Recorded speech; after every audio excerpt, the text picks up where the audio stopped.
여기로. 이방 여기네봐. 그 용니. 이리 말라오 해. 어떤 생길로. 뭐야? 아시기 니게까지 각비리가 하. 나랑 붙도록 뭐더니. 또 가리 드세. Gelere ibem la se wa bo jiang da bo jiang da zhe miu dao la wo ya de go ai mi di lo ku lo ile me ne nang ka mam lai ge da la nu bim ja se de ka han ja ke ba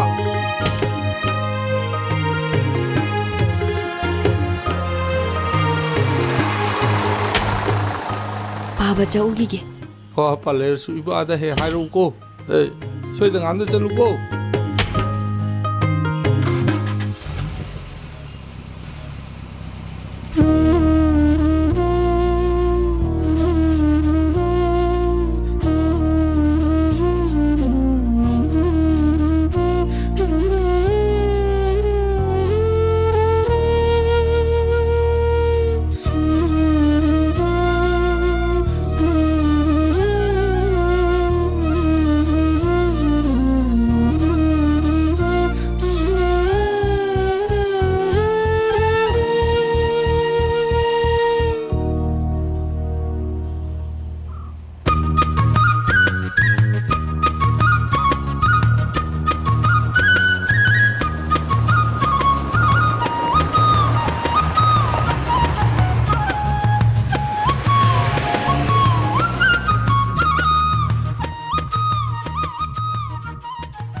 ꯑꯩꯗꯤ ꯃꯍꯤꯁꯦ ꯄꯥꯏꯕꯒ ꯊꯣꯏꯕꯤꯁꯦ ꯍꯦꯛꯇ ꯅꯤꯡꯁꯤꯡꯉꯛꯄ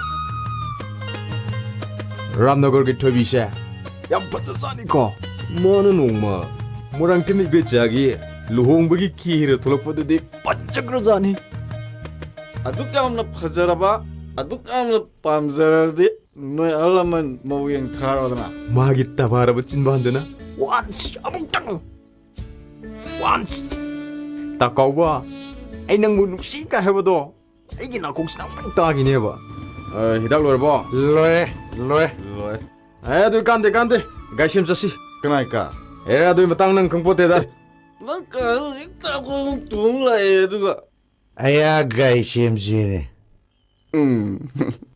ꯑꯗꯨ ꯏꯔꯥꯏ ꯂꯥꯏꯗꯨꯕꯨ ꯄ꯭ꯂꯛꯇ ꯊꯣꯛ ꯁꯠꯇꯣꯛꯀꯅꯤ ꯃꯇꯦꯛ ꯑꯃ ꯏꯟꯖꯤꯟꯅꯔꯒ ꯃꯄꯥꯗꯨꯗ ꯇꯥꯗ ꯒꯥꯔꯤꯁꯦ ꯌꯥꯗ꯭ꯔꯦ ꯈꯔ ꯁꯦꯝꯕꯤꯌꯨ ꯃꯄꯥ ꯌꯨꯉꯥꯎꯗꯨꯅ ꯒꯥꯔꯤ ꯁꯦꯝꯃꯤꯉꯩ ꯑꯩꯅ ꯁꯣꯝꯗ ꯊꯣꯏꯕꯤꯗꯣ ꯆꯦꯞꯇ ꯌꯥꯔꯦ ꯆꯠꯁꯂꯣ ꯌꯥꯏ ꯆꯠꯂꯣ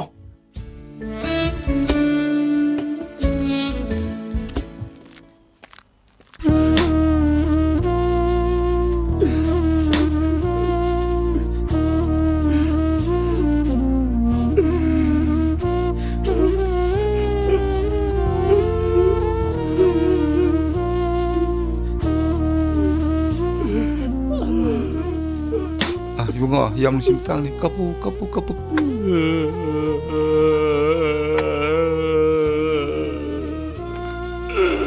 따다 그래도 왜 어르게 따다는 깝비두고 이붕아 부비그래 그리 부기노네 자토비도 토이비 깨달아봐 부비그래 내 이붕아 토이비 부그래 들으지 따다 마밍마 탈리폼 하러 따다 까나는 부기로 하여분이 따다 고빈데네 부비그래 고빈다 라시럼 고빈다라 오랑 팅비 고빈다라 나타가 롱부르게라 하야간디기라 빠스간디기라 아이고 강대만 따라 이대만 또 아이 토이비 혹시 볼게 가와 또 이붕아 까나는 부기로네 따다 아이 먹고 있는데 아팠었는지 아도 이제 까나는 따다 마타이로게 까위드 칸게 아이 시리네 가와 미인네 이붕아 시리시리 고빈다지게만 살고 한다니네 마이테이 레방 마니푸르다 마파이부 다도 마가 짰그레네 이붕아 작게다고 사이네 사이 토이비서 마이테이 레방 마니푸르다 뭐 반크라고 얘라 이붕아 mayum pan na di lai makata masaki ni nei bunga yara ai chale sabi da mayum pan gara kai na yara tin yam ngai ro duri dai bunga yang khunda ba mayum pan man nata ba lai tum ne mi chakri do bunga ai di bp ba yore adu iran kan mom du kamai thasilinu ne hoi bunga ai na di miron su lai jadam ni na ibim nang chakanu se da sum lai yo ibai me teng bang ai mangon da harim ne adu ma na hai bu mani gi da lai ga ni mai te me ka su khara tamala ga ne hai ne Masih mesti libat ke wari ke libat, yang pam betul betul. Masih salam dah itu kade mana ini berkor libat. Kan dia masih hayang, ini mesti libat tu kan mayum thok pan gitu kalim ni. Dia mau keno. Tada, suai tada tu. Nuai dia nuai. Tada, suai tada. Tada madu tahu yang berarti ko tada madu tadi tahu ini. Tahu. Hey, kita. Tada mata apa ya, Roy? Mata apa ya? Masih saya tu tahu. Tada please. Chaloge. Siam ni deh. Tada nggak tengok film ko. Siam ni deh. Tada idak log jadi tiga ko tada. Tompo, noi togidera. Adu yang baca lagi ko. Tada hidak ang telok seluki. ngasi di kam to botamo engine mechanic su am to ude ngasi ga loider di khoi gi thabuk mayam se loina fail oi batare Tada hidak sidal lechere. Ngasi sibu mekanem tu udine. Ibunga, arapadagi ang ngak tani ne. Lausing matam naga oire. Si ngak tani ne ibunga. ngasi di kam to botamo adu di ngasi su loider tam ne tamo Loinida. Isanu pala ani. Huine. Tada ki chanu padumati. Gari sembada unthok na mari makong sing semkre. Bakta takpire. Taseng na hairabada atay mekanik sing dilagi. Tada ki chanu pana. Unthok na henkre. Tada ahan suware. Workshop sin na chanu pada sinarodana. Aina nungsiribani haidana. Workshop sida hek puraga lakpa. Mana nungthang pana paiduna chawraklabani na hairibani. Adubu thawoina hairurabasu mana kaya pamde. Yaningde. Maya ni. Ay haike. Mana ibudi mayam bugum na kanbani. Ay phone tawraga amuk ta kauge. Hello.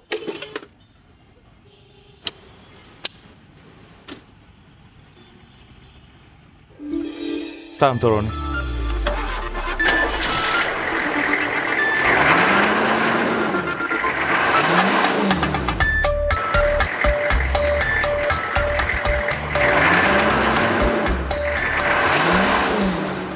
Siyor dinoi tol ko. khoi gi se amuk ta loisan bira mu ba O pai ba gram ne ai lakelem. Ibung oi sing ta tawiramudana. Ai gyan yang thai. Master lora ga lerak ba panasi ra bana khoin yeng ni se. Yerak ba nungdang ma khondora na khoin taning se. Amasuloi de. Am ta toroi.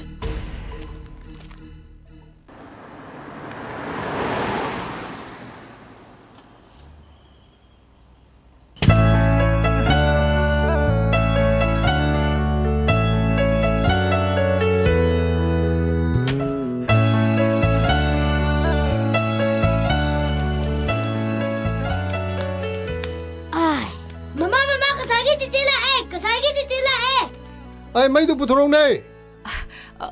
Hoi, putorage. Lae. Bimana ko yore edana. Lambi pata baduga haroradi. Ai dinung dang taradra khalurabani. Phana bungan na yore inya. Mai wasi. Nene, gari do yam ningthine thore edugine. Moi pabo ngama samta lebiuba.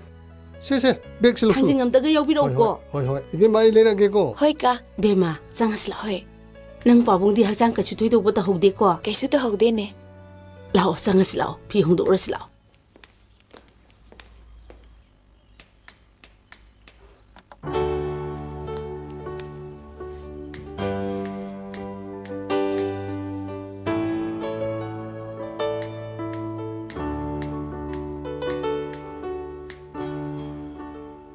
Haima, hꯧzik phawbu noi bu loisandribro. Khangde, akoi tamoje, ai thabak ne ni smaine tawe. Ibungo chawba.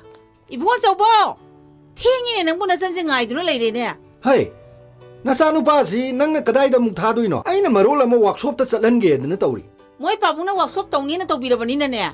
Mechanic su ngamna ba thibiyu. Nasa sina din ne, moi pabung dawna. ꯊꯥꯎꯊꯤ ꯊꯥꯎꯃꯥꯏ ꯇꯩꯗꯅ ꯃꯤꯒꯤ ꯒꯥꯔꯤ ꯑꯃ ꯂꯀꯥ ꯁꯦꯝꯕꯗꯣ ꯋꯥ ꯄꯥꯝꯗ꯭ꯔꯦ ꯑꯦ ꯀꯌꯥꯗꯅꯣꯅꯦ ꯁꯦ ꯒꯥꯔꯤ ꯑꯃꯅ ꯀꯥꯏ ꯁꯦꯝꯕ ꯊꯥꯎꯊꯤ ꯇꯩꯕ ꯀꯥꯏꯗꯅ ꯍꯩ ꯊꯥꯎꯊꯤ ꯇꯩꯕ ꯒꯨꯠꯁꯤꯅꯅꯤꯅꯦ ꯌꯨꯝ ꯑꯆꯧꯕ ꯁꯥꯔꯤꯕ ꯑꯉꯥꯡꯁꯤꯡ ꯂꯥꯏꯔꯤꯛ ꯇꯝꯍꯜꯂꯤꯕ ꯃꯉꯥꯜ ꯅꯥꯏꯅ ꯅꯣꯏꯕꯨ ꯍꯤꯡꯍꯜꯂꯤꯗꯣ ꯂꯣꯏ ꯊꯥꯎꯊꯤ ꯇꯩꯕ ꯀꯥꯏꯗꯅ 나머지 ꯇꯁꯤ ꯑꯁ 이bun ꯑꯆꯧꯕ ꯅꯪ ꯑꯁꯤꯅ ꯃꯔꯣꯜ ꯑꯃ ꯅꯆꯟꯅ ꯅꯣꯡ ꯐꯥꯗꯣꯛ ꯒꯣꯕꯤꯟꯗ ꯈꯣꯏꯔꯝꯁꯤ ꯃꯍꯥꯕꯂꯤ ꯈꯣꯏꯔꯝꯁꯤ ꯍꯥꯏꯕꯕꯨ ꯇꯟꯗꯦ ꯃꯥꯟꯗꯦ ꯇꯟꯈ꯭ꯔꯦ ꯍꯩ ꯅꯪ ꯑꯁꯤꯃ ꯑꯩꯕꯨ ꯀꯩꯗꯧ ꯍꯥꯏꯕꯅꯣ ꯃꯤꯃ ꯄꯥꯕꯨꯡꯅ ꯃꯔꯣꯟ ꯑꯃ ꯋꯥꯛꯁꯣꯞ ꯆꯠꯂꯨ ꯍꯥꯏ 이마가 덤비게는 말로 엄마 라이고 그런 짤로 하 까이노 마인 도도지 꼴라인 노르바 이시드네 마양 뿌나 막기 바콜로이 거거든요 학장체 군항 짜라봐 아이 기디가 난다 건디버 주냈다 봐 아스 이우리 마시 양앙세야 까이노 짜실러 통로가리지 네마 이래 동고 대가가 놓고 아무 할라가 왁숍 작가답니 어이 딩아 말아 마카라게 군조도 마오이 떠올로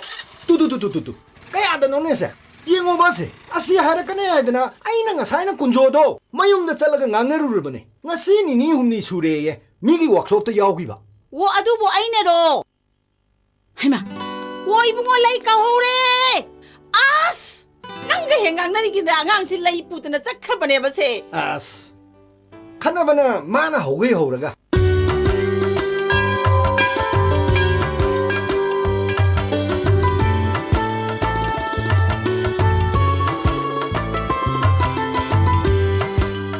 심다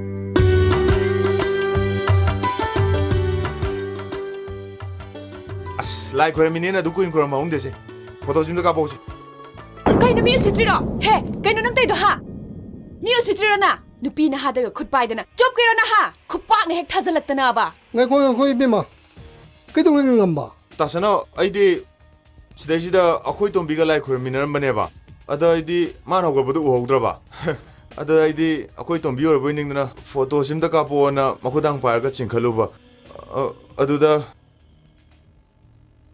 차우리 야래 토이비야 아이 비마 토이비야 나봉체 이거 만학들 리보 워크숍 두기 마부두기 마사니 행암바 나chân 누피스나 나코이기 나테이멍기 마붕기 마사니 MU다 마스터 도보니 마탄다 폭세비 마밍나 토이비 카사르데기 Sorry. Me too Tamo camera san tapiro ako che ko yung photo amta namina ge ba mamo se photo Wait, amta ikaw pa. namiro she jangjalo ije sangjalo che jangjalo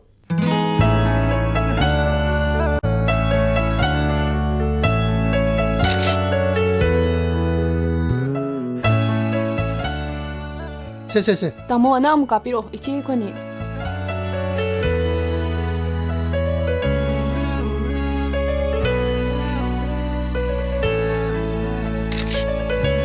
Cici, lai sang course lo.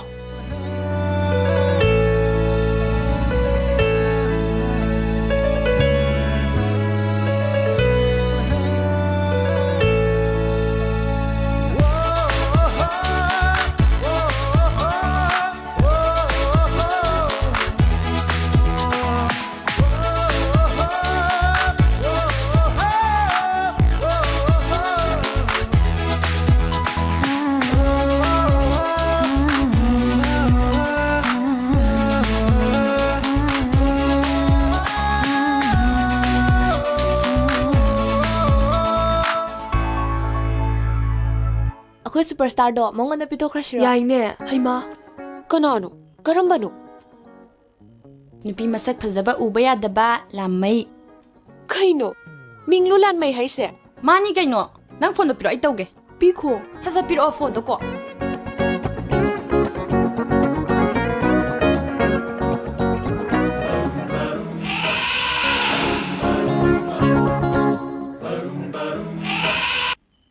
Hello?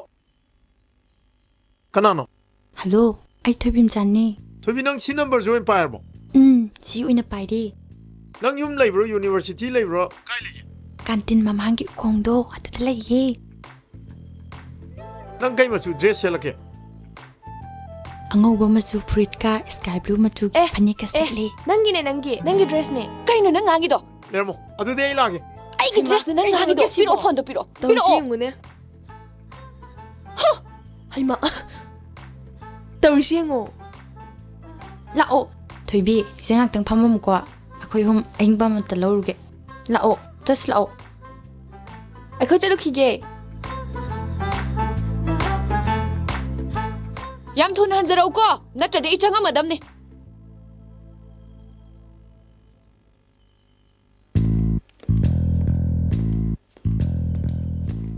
ꯑꯁ ꯂꯥꯎꯒꯦꯗ꯭ꯔꯣꯒꯦ ꯅꯈꯥꯡꯅ ꯁꯥꯡꯉꯤꯕ ꯅꯈꯣꯡꯅ ꯊꯥꯡꯅꯤꯡꯗ꯭ꯔꯤꯕ ꯂꯥꯎꯒꯦꯗ꯭ꯔꯣꯒꯦ ꯑꯣ ꯃꯥꯁꯦ ꯁꯤ ꯂꯩꯁꯤ ꯄꯤꯗꯣꯏ ꯃꯥꯅꯤ ꯂꯩꯔꯦ ꯀꯦꯃꯦꯔꯥꯗꯨ ꯀꯥꯞꯄꯣꯃꯤ ꯄꯣꯠ ꯂꯩꯔꯦ ꯄꯣꯠ ꯂꯩꯔꯦ ꯀꯦꯃꯦꯔꯥꯗꯨ ꯀꯥꯞꯄꯣꯃꯤ ꯃꯥꯁꯦ ꯁꯤꯗ ꯄꯤꯗꯣꯏ ꯃꯥꯅꯤ ꯀꯦꯃꯦꯔꯥꯗꯨ ꯀꯥꯞꯄꯣꯃꯤ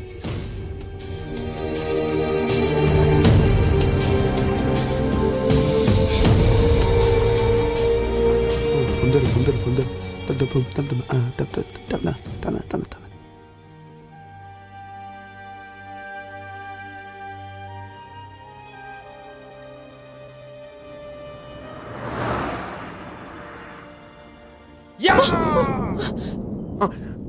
ꯁꯣꯔꯤ ꯅꯥꯆꯣꯝꯗꯣ ꯂꯧꯊꯣꯛꯆꯔꯒꯦ ꯅꯥꯆꯣꯝꯗꯨꯗꯤ ꯁꯨꯝ ꯂꯩꯖꯔꯁꯅꯨ ꯁꯣꯔꯤ ꯀꯩꯁꯨ ꯀꯥꯏꯗꯦꯗ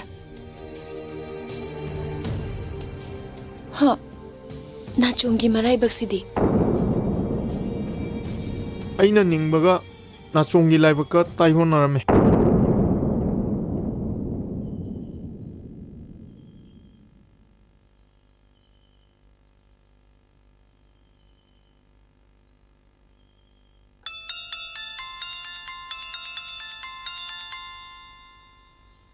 ꯍꯜꯂꯣ ꯍꯜꯂꯣ ꯍꯜꯂꯣ ꯁꯤ ꯊꯣꯏꯕꯤ ꯅꯠꯇ꯭ꯔꯣ ꯃꯥꯅꯦ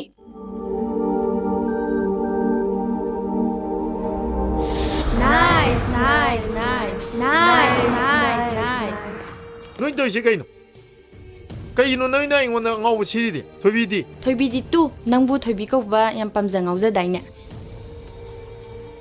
ꯑꯗꯨꯏꯁꯨ ꯅꯣꯏ ꯀꯥꯔꯟ ꯌꯥꯝ ꯇꯥꯏꯀꯣ ꯄꯥꯟꯗꯦꯝ ꯌꯥꯝ ꯍꯨꯜꯂꯤꯀꯣ ꯃꯇꯨꯡꯗꯗꯤ ꯃꯤ ꯁꯤꯕ ꯌꯥꯕ ꯐꯥꯒꯤ ꯇꯧꯅꯨ ꯁꯥꯎꯅꯔꯛꯀꯅꯤ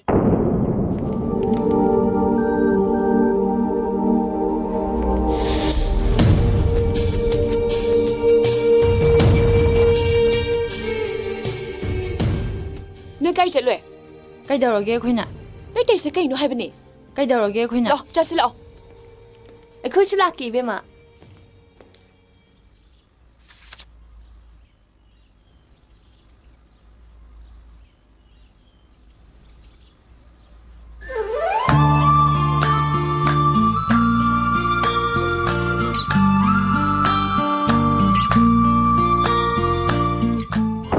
ꯀꯩꯅꯣ ꯅꯪ ꯇꯩꯗꯣ ꯍꯥ ꯃꯤ ꯎꯁꯤꯠꯇ꯭ꯔꯤꯔꯣ ꯅ ꯅꯨꯄꯤ ꯅꯍꯥꯗꯒ ꯈꯨꯠ ꯄꯥꯏꯗꯅ ꯆꯣꯞꯀꯦꯔꯣ ꯅ ꯍꯥ ꯈꯨꯄꯥꯛꯅ ꯍꯦꯛ ꯊꯥꯖꯤꯜꯂꯛꯑ ꯉꯝꯃꯣꯏꯗꯕꯩ ꯅꯤꯡꯕ꯭ꯔꯣ ꯅ ꯍꯩꯃꯥ ꯆꯥ ꯄꯤꯁ ꯅꯃꯤꯠꯇ ꯎꯗ꯭ꯔꯣ ꯅꯪꯗꯤ ꯍꯨꯔꯥꯟ ꯂꯣꯟꯂꯥꯟꯗ ꯀꯩꯗꯧꯕꯩ ꯆꯪꯉꯛꯏꯅꯣ ꯏꯕꯨꯡꯒꯤ ꯀꯥꯗ ꯆꯪꯕꯕꯨ ꯄꯥꯔꯃꯤꯁꯟ ꯂꯧꯔ ꯆꯪꯒꯗ꯭ꯔꯣ ꯂꯧ ꯇꯥꯕ ꯃꯁꯤ ꯌꯥꯝ ꯆꯥꯎꯁꯜꯂꯛꯑꯦꯅꯦ ꯍꯌꯦꯡ ꯅꯪ ꯑꯗꯨꯃꯥꯏꯅ ꯇꯧꯔꯗꯤꯅꯦ ꯅꯪ ꯀꯥꯗꯕꯨ ꯁꯨꯡꯆꯪꯉꯦ ꯆꯪꯕꯤꯔꯣꯏ ꯁꯨꯡꯆꯪꯉꯦ ꯆꯪꯕꯤꯔꯣꯏ ꯑꯩ ꯁꯤ ꯄꯨꯊꯣꯛꯀꯣꯅꯦ ꯅꯪ ꯄꯨꯊꯣꯛꯑꯣ ꯑꯩ ꯈꯪꯗꯦ ꯍꯣꯏ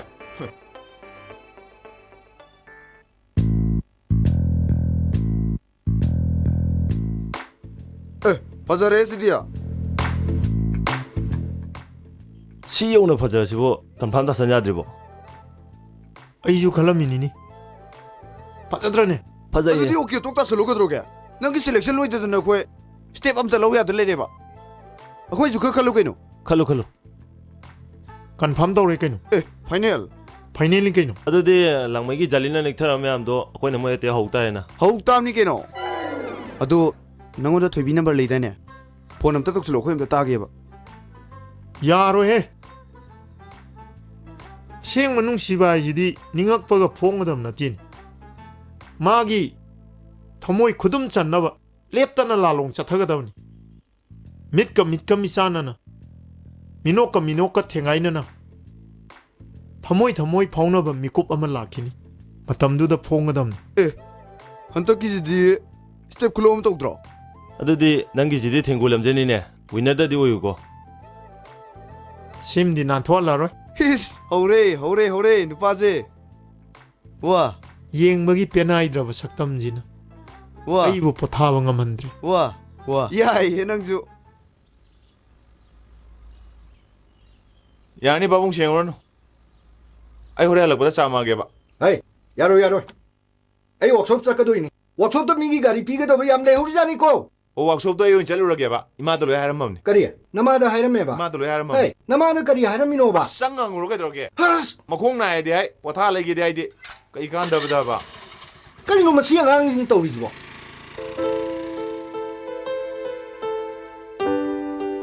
ꯍꯩ ꯃꯃꯥ ꯅꯆꯥꯅꯨꯄꯥꯁꯤꯅ ꯆꯠꯈ꯭ꯔꯤꯁꯤꯅ ꯀꯗꯥꯏꯗꯅꯦꯒꯦ ꯋꯥꯛꯁꯣꯞꯇ ꯆꯠꯀꯅꯤ ꯍꯥꯏꯔꯝꯃꯦ ꯅꯆꯥꯅ ꯀꯔꯤ ꯍꯥꯏꯔꯝꯃꯕ ꯄꯥꯕꯨꯡ ꯋꯥꯛꯁꯣꯞꯇ ꯆꯥꯔꯅꯤꯌꯦ ꯃꯥꯒꯤ ꯉꯁꯤꯒꯤ ꯊꯋꯥꯏ ꯈꯨꯌꯥꯎꯁꯤꯗꯤ ꯑꯩ ꯆꯤꯡꯅꯗꯕ ꯉꯝꯗꯦ ꯀꯩꯅꯣ ꯃꯣꯏ ꯋꯥꯛꯁꯣꯞ ꯁꯨꯕ ꯃꯤ ꯑꯝꯇ ꯂꯩꯇ ꯃꯥꯅꯤꯅꯦ ꯊꯦꯡꯕꯝ ꯑꯃꯗꯤ ꯂꯥꯛꯑꯦ ꯉꯟꯇꯥꯅ ꯍꯧꯔ ꯃꯥꯅꯤꯅꯦ ꯅꯣꯏ ꯑꯣꯖꯥ ꯂꯩꯇ꯭ꯔꯣ ꯂꯥꯛꯇ꯭ꯔꯤ ꯅꯈꯣꯏꯒꯤ ꯑꯣꯖꯥꯗꯣ ꯀꯌꯥ ꯂꯥꯛꯀꯟꯗꯦꯅꯦ ꯀꯩꯗꯧꯔꯕꯖꯥꯠꯅꯣ ꯃꯥ ꯂꯩꯇ꯭ꯔꯗꯤ ꯅꯨꯡꯉꯥꯏꯇꯦꯅꯦ ꯈꯪꯗꯦꯗ ꯃꯥꯒ ꯃꯔꯤ ꯂꯩꯅ ꯄꯣꯠꯇꯦ ꯃꯥꯅ ꯑꯣꯖꯥ ꯆꯥꯗꯕꯩ ꯋꯥꯅꯦꯕ ꯂꯨꯄꯥ 10 ꯈꯛꯇ ꯄꯤꯌꯨ ꯀꯩꯗꯧꯔꯒꯦ ꯇꯧꯗꯦꯗꯤ ꯍꯥꯏ ꯇꯧꯔꯦꯗꯅ ꯋꯥ ꯑꯝꯇꯪ ꯍꯥꯏꯕꯗ ꯀꯨꯟ ꯍꯦꯛꯇ ꯃꯥꯡꯊꯕ ꯉꯥꯏꯈꯣ ꯅꯪ ꯅꯃꯤꯡꯁꯤꯕꯨ ꯀꯨꯟꯖꯄꯤ ꯍꯥꯏꯕ꯭ꯔꯥ ꯀꯨꯟꯖꯕꯤ ꯍꯥꯏꯕ꯭ꯔꯥ ꯂꯨꯄꯥ 10 ꯈꯛꯇ ꯄꯤꯔꯛꯑꯣ ꯑꯁꯨ ꯌꯥꯝ ꯉꯥꯡꯅꯩꯌꯦ ꯅꯪ ꯒꯥꯔꯤꯁꯤ ꯂꯣꯏꯁꯤꯟꯕꯤꯔꯒꯦ ꯄꯤꯔꯛꯑꯣꯕ ꯀꯅꯥꯅ ꯁꯦꯝꯗꯣꯏꯕ ꯇꯥ ꯀꯨꯟꯖꯕꯤꯁꯦ ꯍꯟꯗꯛꯇꯤ ꯑꯩꯅ ꯂꯥꯛꯄꯗ ꯀꯨꯟꯖꯠꯄꯤ ꯄꯔꯦ ꯑꯃ ꯄꯨꯔꯛꯄ ꯇꯥꯔꯦ ꯑꯗꯨ ꯑꯣꯏꯔꯗꯤ ꯇꯥ ꯀꯨꯟꯖꯕꯤꯅ ꯈꯥꯏ ꯀꯥꯏꯅ ꯊꯛꯄ ꯌꯥꯔꯦꯗꯅ ꯑꯣꯖꯥ ꯂꯥꯛꯇ꯭ꯔꯁꯨꯅꯦ ꯑꯩꯒ ꯇꯤꯟꯅꯕ ꯑꯍꯩꯕ ꯃꯦꯀꯥꯅꯤꯛ ꯃꯌꯥꯝ ꯑꯃ ꯂꯩꯌꯦꯕ ꯃꯣꯏꯒ ꯇꯧꯔ ꯂꯣꯏꯁꯤꯟꯒꯦꯕ ꯑꯗꯣ ꯂꯨꯄꯥ 10 ꯈꯛꯇ ꯄꯤꯔꯛꯑꯣ ꯅꯨꯡꯉꯥꯏꯈꯤꯗ꯭ꯔꯦꯗ ꯁꯦ ꯁꯤ ꯇꯧꯔꯒꯅꯦ ꯁꯠ ꯆꯠꯂꯨꯔꯒ ꯂꯣꯏꯁꯤꯟꯒꯦꯕ ꯑꯗꯨꯒꯅꯦ ꯑꯩ ꯒꯥꯔꯤ ꯑꯁꯤꯗꯤ ꯃꯔꯩ ꯌꯥꯝ ꯇꯧꯕꯅꯤ ꯉꯝꯕ ꯅꯠꯇ꯭ꯔꯗꯤ ꯀꯅꯥꯝꯇ ꯁꯦꯝꯍꯟꯕ ꯌꯥꯔꯣꯏ ꯑꯗꯨꯁꯨ ꯌꯥꯏꯑꯕ ꯇꯥ ꯁꯅꯨꯅ ꯍꯥꯏꯕ ꯂꯣꯏ ꯌꯥꯏꯑꯕ ꯅꯋꯥ ꯑꯣꯖꯥ ꯂꯥꯛꯑꯗꯤꯅꯦ ꯇꯥ ꯁꯅꯨꯒ ꯑꯩꯒ ꯑꯁꯣꯏ ꯐꯥꯎ ꯑꯩꯈꯣꯏ ꯈꯣꯡꯅꯤꯡꯕꯤꯗꯨꯅꯦ ꯑꯅꯤ ꯈꯛꯇꯪ ꯐꯠ ꯈꯞꯄꯨꯒꯦ ꯍꯥꯏꯌꯣ ꯍꯦ ꯅꯪ ꯑꯣꯏꯅ ꯈꯞꯄꯨꯔꯣꯅꯦ ꯆꯠꯁꯤ ꯂꯥꯛꯑꯣ ꯃꯤ ꯇꯥꯁꯅꯣ ꯆꯠꯁꯤ ꯃꯁꯤ ꯌꯥꯔꯣꯏꯗꯣꯏ ꯅꯪ ꯉꯥꯛꯇ ꯂꯩꯔꯝꯃꯣ ꯆꯠꯁꯤ ꯇꯧꯟꯖꯕꯤ ꯅꯥꯎꯕꯗꯤ ꯅꯥꯎꯕ ꯂꯩꯇꯦꯕ ꯃꯁꯤ ꯑꯉꯥꯡꯁꯤꯅ ꯀꯥꯏ ꯆꯠꯂꯤꯖꯥꯅꯣ ꯀꯩ ꯏꯟꯖꯥꯡ ꯊꯣꯡꯗꯣꯏꯅꯣ ꯑꯂꯨꯗ ꯉꯥꯏ ꯁꯤꯁꯨ ꯑꯩꯅ ꯈꯣꯛꯇꯣꯛꯑꯝꯃꯦ ꯉꯥꯜꯂꯒ ꯃꯦꯠꯂꯒꯦ ꯏꯌꯥꯝꯕꯗꯤ ꯐꯖꯔꯦꯅꯦ ꯉꯟꯇꯥꯅ ꯐꯖꯔꯦꯕ 10 ꯈꯛꯇꯅꯤ ꯑꯣ 10 ꯄꯨꯟꯁꯤꯜꯂꯣ ꯀꯌꯥꯝ ꯌꯥꯝꯃꯝꯃꯅꯤ ꯗꯣꯛꯄ ꯑꯍꯟꯅꯤ ꯑꯇꯩ ꯂꯥꯔꯤ ꯑꯩ ꯆꯥꯄꯣ ꯍꯤꯡꯖꯥꯡꯗꯤꯅꯦ ꯑꯩ ꯃꯄꯥꯟꯗꯒꯤꯅꯦ ꯑꯉꯧꯕ꯭ꯔꯥ ꯀꯩꯅꯣ ꯂꯩꯔꯛꯑꯒꯦ ꯀꯣ ꯆꯥꯄ ꯀꯥꯎꯅꯤꯀꯣ ꯑꯩ ꯆꯥꯛ ꯆꯥꯗꯣꯏꯅꯤ ꯁꯤꯗ ꯍꯥꯞꯄ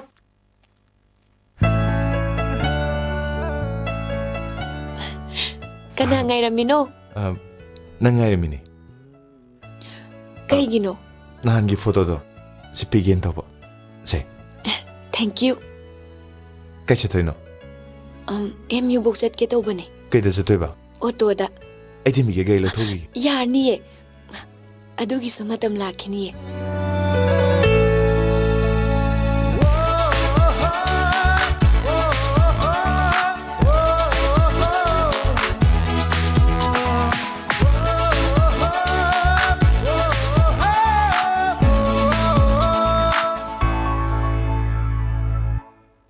ꯅꯥꯆꯣꯝꯗꯨꯕꯨ ꯀꯝꯗꯧꯔꯤꯒꯦ ꯂꯩꯅꯤꯅ ꯄꯠꯂꯛꯇꯅ ꯍꯨꯟꯗꯣꯛꯈ꯭ꯔꯦꯕ ꯑꯗꯨꯗꯤ ꯄꯠꯊ ꯄꯨꯟꯊꯕ ꯅꯥꯏꯗ꯭ꯔꯕ ꯄ꯭ꯂꯥꯁꯇꯤꯛꯀꯤ ꯂꯩ ꯅꯥꯆꯣꯝ ꯑꯣꯏꯅ ꯁꯦꯝꯃꯒ ꯄꯤꯔꯛꯑꯒꯦ ꯑꯗꯨꯁꯨ ꯀꯤꯖꯩ ꯀꯩꯒꯤ ꯀꯔꯤꯒꯨꯝꯕꯗ ꯅꯥꯆꯣꯝꯗꯨꯅ ꯃꯩꯆꯥꯛ ꯑꯣꯏꯕ ꯃꯇꯝ ꯂꯥꯛꯑꯕꯗꯤ ꯄꯠꯊꯧꯑꯁꯨ ꯌꯥꯗ ꯈꯨꯏꯗꯧꯑꯁꯨ ꯌꯥꯗ ꯑꯩ ꯌꯥꯝ ꯋꯥꯅꯤꯌꯦ ꯍꯦ ꯆꯨꯝꯃꯤꯍꯦ ꯑꯗꯨ ꯐꯥꯎꯗꯤ ꯄꯠꯊꯧꯑꯁꯨ ꯌꯥꯗ ꯈꯨꯏꯗꯧꯑꯁꯨ ꯌꯥꯗ꯭ꯔꯥ ꯋꯥꯔꯣꯏꯗ꯭ꯔꯥꯅꯦ ꯌꯥꯝ ꯋꯥꯅꯤ ꯉꯥꯏꯈꯣꯗ ꯉꯁꯤꯒꯤ ꯂꯩꯈꯥꯏ ꯇꯥꯗ꯭ꯔꯤꯉꯩꯗ ꯍꯌꯦꯡꯒꯤ ꯃꯃꯥꯡ ꯌꯥꯟꯕ ꯍꯧꯅꯗꯦꯗ ꯐꯥꯒꯤ ꯇꯧꯕꯅꯤꯗ ꯏꯕꯨꯡꯉꯣ ꯅꯪꯅꯕꯨ ꯁꯦꯝꯕꯤꯒꯦ ꯍꯥꯏꯔꯗꯤꯅꯦ ꯅꯥꯆꯣꯝꯂꯛꯇꯒꯤ ꯑꯩꯅ ꯈ꯭ꯋꯥꯏꯗꯒꯤ ꯄꯥꯝꯖꯕꯗꯤ ꯇꯥꯈꯦꯜꯂꯩ ꯅꯥꯆꯣꯝꯗ ꯆꯤꯒꯣꯡ ꯂꯩ ꯊꯤꯟꯕꯗꯣ ꯑꯗꯨ ꯑꯣꯏꯅ ꯁꯦꯝꯕꯤꯌꯨ ꯃꯗꯨꯒꯤ ꯅꯥꯆꯣꯝꯗꯨꯗꯤꯅꯦ ꯐꯖꯕ ꯅꯨꯡꯁꯤꯕ ꯂꯩꯅꯝ ꯑꯩꯗꯤ ꯌꯥꯝ ꯉꯥꯎꯖꯥꯠꯅꯤ ꯑꯩꯈꯣꯏ ꯌꯨꯝꯗꯗꯤ ꯇꯈꯦꯜꯂꯩ ꯌꯥꯝ ꯍꯧꯋꯦ ꯑꯩ ꯍꯦꯛꯎꯔꯒ ꯅꯥꯆꯣꯝ ꯁꯦꯝꯃ ꯄꯨꯔꯛꯀꯦ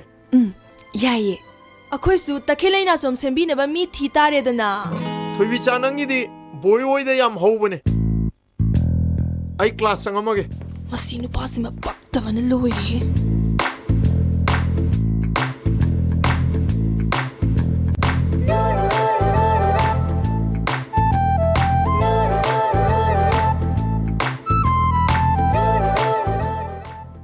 ꯁꯤꯗꯤ ꯀꯣꯂꯤꯌꯣꯏ ꯃꯆꯦꯗꯣ ꯅꯠꯇ꯭ꯔꯣ? ꯅꯥꯎꯕ ꯁꯤ ꯂꯥꯎꯅꯦ ꯃꯥꯅꯤꯅꯦ ꯃꯁꯛꯁꯦ ꯐꯖꯕ꯭ꯔꯥ ꯌꯦꯡꯉꯨ ꯐꯖꯕꯩ ꯖꯥꯠꯇ ꯑꯩꯕꯨ ꯉꯥꯎꯔꯤꯅꯤꯗ ꯀꯔꯤꯑꯕ ꯉꯥꯎꯋꯦꯕ ꯉꯥꯎꯋꯦꯕ ꯀꯥꯏ ꯉꯥꯎꯈꯤꯗ꯭ꯔꯥ ꯉꯥꯎꯔꯣꯏ ngandam paisilurba ngasidia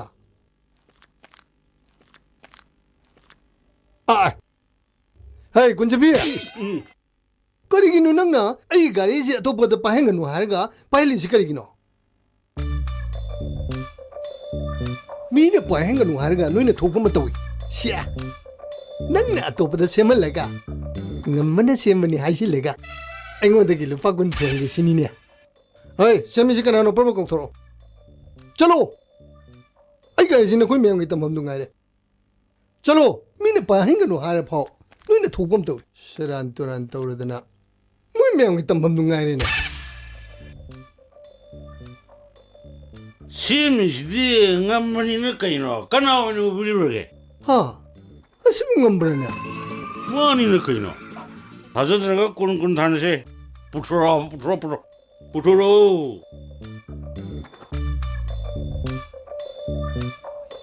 achumbrana ꯀꯩꯗꯧꯔꯦ ꯇꯥꯁꯅꯣ ꯅꯪ ꯒꯥꯔꯤ ꯁꯦꯝꯂꯨꯔꯕꯅꯦ ꯀꯩꯅꯣ ꯅꯪ ꯇꯧꯏꯁꯦ ꯊꯥ ꯀꯥꯗꯧ ꯃꯥꯜꯂꯦ ꯅꯨꯃꯤꯠ ꯆꯨꯞꯄꯒꯤ ꯁꯨꯃꯥꯏꯅ ꯁꯨꯝ ꯒꯥꯔꯤ ꯁꯦꯝꯅ ꯂꯩꯊꯣꯛꯄ ꯌꯥꯕꯗꯤ ꯅꯠꯇꯕꯅꯤꯅ ꯄꯥꯈꯪ ꯗ꯭ꯌꯨꯇꯤ ꯑꯀꯟꯕ ꯑꯃꯁꯨ ꯂꯩꯔꯤꯗꯣ ꯑꯗꯨꯅ ꯊꯧꯇꯤ ꯇꯅꯥꯏ ꯇꯩꯕ ꯐꯤꯔꯣꯟꯁꯤꯡꯁꯦ ꯁꯦꯠꯄ ꯆꯥꯕ ꯌꯥꯗꯕꯅꯤꯅ ꯑꯩꯅ ꯇꯧꯔꯛꯄ ꯗꯤꯖꯥꯏꯟꯅꯤ ꯐꯖꯗ꯭ꯔꯣꯁꯦ ꯅꯥꯟꯕꯅꯤ ꯑꯗꯨꯝ ꯂꯥꯛꯑꯣ ꯏꯕꯨꯡꯉꯣ ꯅꯪꯒꯤꯗꯣ ꯀꯌꯥ ꯇꯥꯔꯕ 1,200 ꯊꯣꯛꯄꯅꯦ ꯑꯗꯣ 1,000 ꯄꯤꯕꯤꯔꯝꯃꯣ ꯌꯥꯔꯦꯅꯦ से सिदा लेरे कनादनो नंगने येंगिदुबो सोरोक्तनिदा हुई चकिदुदे कोई थोबिनी कैनो माने मानगुम लाकुम होइदा ओइरसु कैसु काइदिदा एक्सीडेंट थोअदि कंपेंसेशन गाइदो अंगांग लोबो थारके को कुइरोय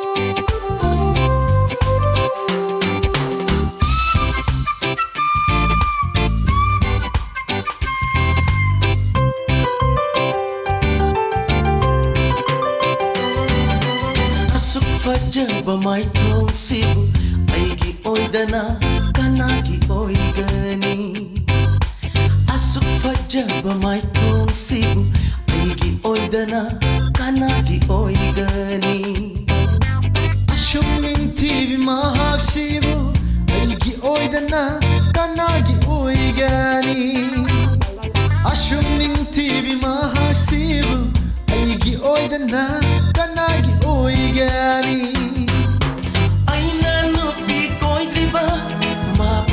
Ramba oi bata aina tamoi letira mabu ngai ramba oi bata aina nupi koi driba mabu ngai ramba oi bata aina tamoi letira mabu ngai ramba oi bata asu fajaba mai tong sibu aigi oidana kanagi oigani ashum ning tibi mahak sibu aigi oidana kanagi oigani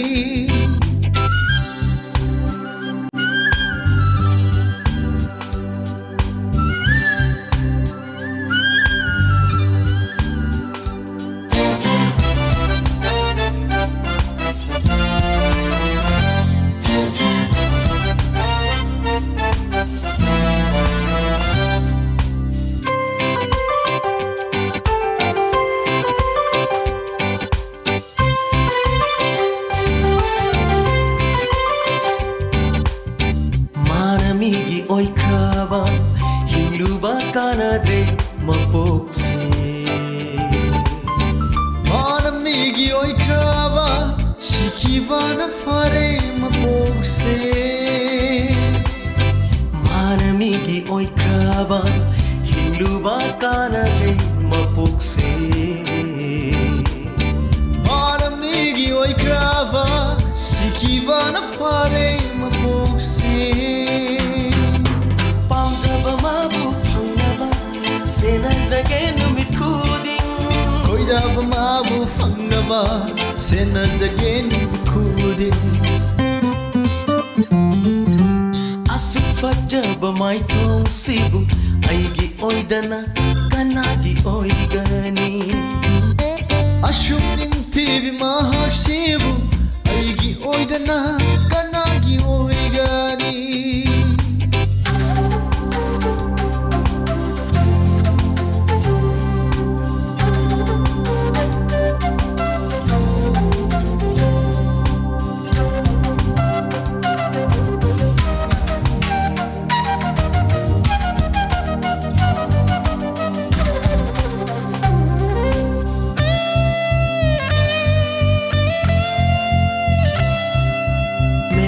Thaduna phongdo khare aigi thamoigi nungsiwa Call tawduna hai khare aina nangbu nungsi Message thaduna phongdo khare aigi thamoigi nungsiwa Call tawduna hai khare aina nangbu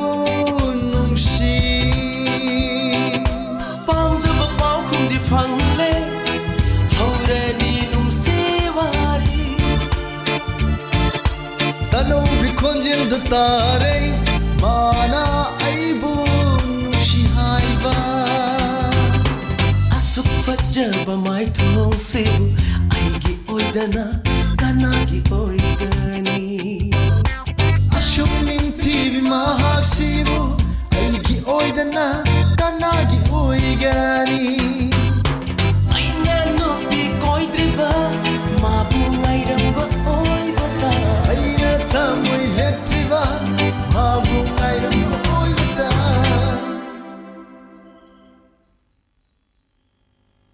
Ngai khone thoibi nangna nupani koinari dubu wa thongnari jo Akhoi dine busy nga hak leibada wazau hekta thoiba Napangdi pangjaraga Simdo ani ahum payo number tongan tongan piyo aina nungsinari sidine Aircel da ama Boda da ama Akhoi da piriba namasna karamba Aircel duni kaino dude Adudi thoibi akhoi mayang wari sanai kanda waiting lai kaina saropadi yaudro As yaugde da Marak marak to hol tawbodo Imanabiga wari sanarini na haizilini Mana thajadragana conference biro uro hairani Adaidi ma dum thangrani Chumida akhoi gi koka Bengali koka di kadai dei manarania nang di Bengali marak ta saropani ne Bengali kok laureba Ladies and ladies Aigi ming Khoimo Phairojam Khoimo Aigi thabakna University manungsida Thika macha tawduna leijaba Aduga aigi leifamna University mamang Kiam gai lehau phavalam Mayam kaido biramino Ai wari chabadu khara yaujage Chimdi fajaine Ai super Kariming kauge San samdi yengja hodana Koju khara di pai ni da Ai pakpong di pong ano hai Lai khok tagi pat thadaga lai teng chupok pangamba khoimo ni ne khoimo Kanani na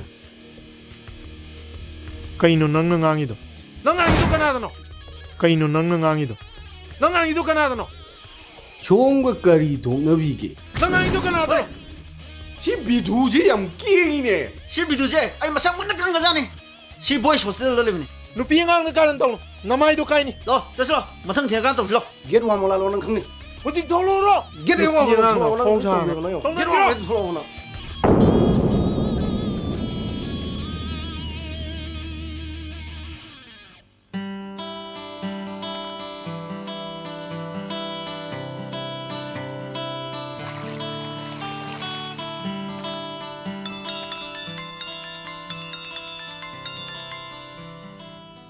Hello, ai phi suba karak tangay ri.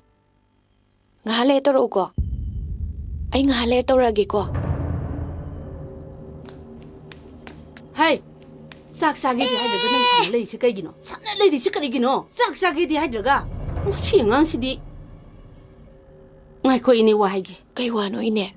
Nang handang maragsi, irayam kang kala iko. Phone na amani paisalaga. Khongang kholamba ni mafam khangde. Phiju phisamba ni khangde. Thaba kauba leite. Ahing nami chupa kangan manungda murum choli budubo.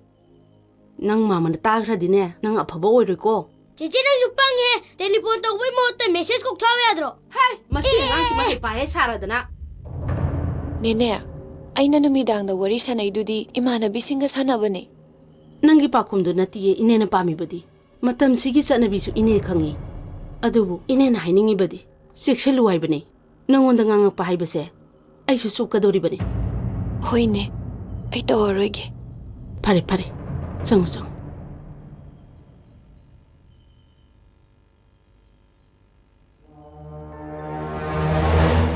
Ngashidi aigi thamoije pungpet tharurabne gadai ino kangde bidu maga hek thengnarudana goidause saugat purana dana thamoije mai aurone Era nang na dimingon da bidu haidana nang oina bidu malakani ko Pami da hayo namlo lo bige. Ngasigi dubudi ai khogi party do tang shaman gidana mina lakse gidra khandana halak bagi wan mai je yani nang ai khoida aw sawi do saw mo nong dang oira basu mina lakse gi ba haibasa ai khogi di prestige gi question yare se noi kharap fairaga record anjen bido torokono kothari din nang ne ngasai nung ginda thoke bar thok tu wai do natro sumni aduju kau thokpa ngamdri je aine bidu du gi dilaira nufido aigi tamoi jina pamgum tore era pamega aidu nupi masak fajawa je faram loina lamne adubu moigi mataudu urubadagi di ma ubadane aigi tamoi hida tinba kutin jidi mawong amanida yang kenai ai ma lau do baya da bani ko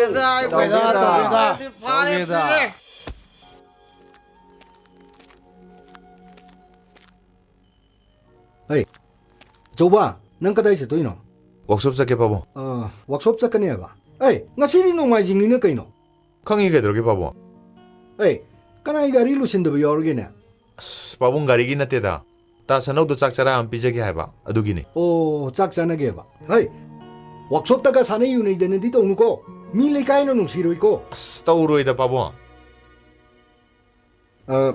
ai khone kaino pabo hoji ano bu gari mayam ma thori isigi servicing center ma hangna ba nang bu company ma da training chalu ge habro sai di chat batalli da pabo kananom thauda masi ngang ji ge hauna bi haida haijilu di tawra adam pabo nei bu nangai workshop poli natro pon me bon ba dum polo haibe wani kaino ai mi gi masana oi gi doi saru isana oi hubna phai haibe gi wani ne du erga de mo ero kananom thabiro ai di sana sar Kok sam lai. Mit pa na. Chil til khâu. Mit pa na chin tin khâu.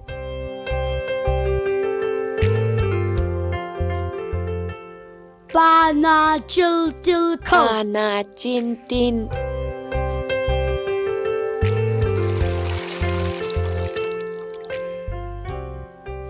ai masih ang siu ni masih ang jite kakala kita ini lugo ising itu cai tau sapun kan itu nuna ka banan ko kama ai sangga tu ini number belo chana nap tu mina kama ai sangi jinang ni kama pasal lu nang ai sangi mina kama ai lu ne pasal lu ne tun lo ber Ngau thâu wai yang huk. Bungo lik na tao jam tak salakano. Kaino cici jam na bo. ꯌꯥꯝꯅ ꯍꯥꯏꯌꯣ ꯂꯤꯛ ꯂꯤꯛꯅ ꯍꯥꯏꯅꯣ ꯈꯤꯇꯪ ꯈꯤꯇꯪ ꯍꯥꯏꯌꯣ ꯑꯁ ꯌꯥꯔꯦ ꯁꯦ ꯇꯥꯛꯂꯛꯑꯣ ꯈꯧ ꯉꯧ ꯊꯧ ꯋꯥꯏ ꯌꯥꯡ ꯍꯨꯛ ꯎꯟ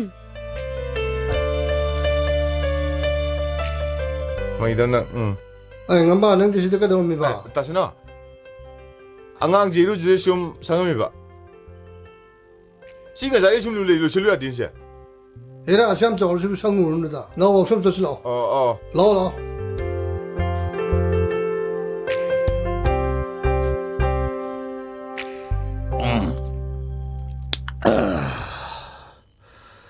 ꯀꯥꯎꯕ ꯅꯪ ꯍꯥꯏꯁꯤ ꯑꯩꯒꯤ ꯏꯆꯥꯅꯨꯄꯤꯁꯤ ꯅꯪꯉꯣꯟꯗ ꯄꯤꯔꯣ ꯁꯤꯅꯤꯅꯦ ꯃꯥꯅꯤ ꯇꯥꯗ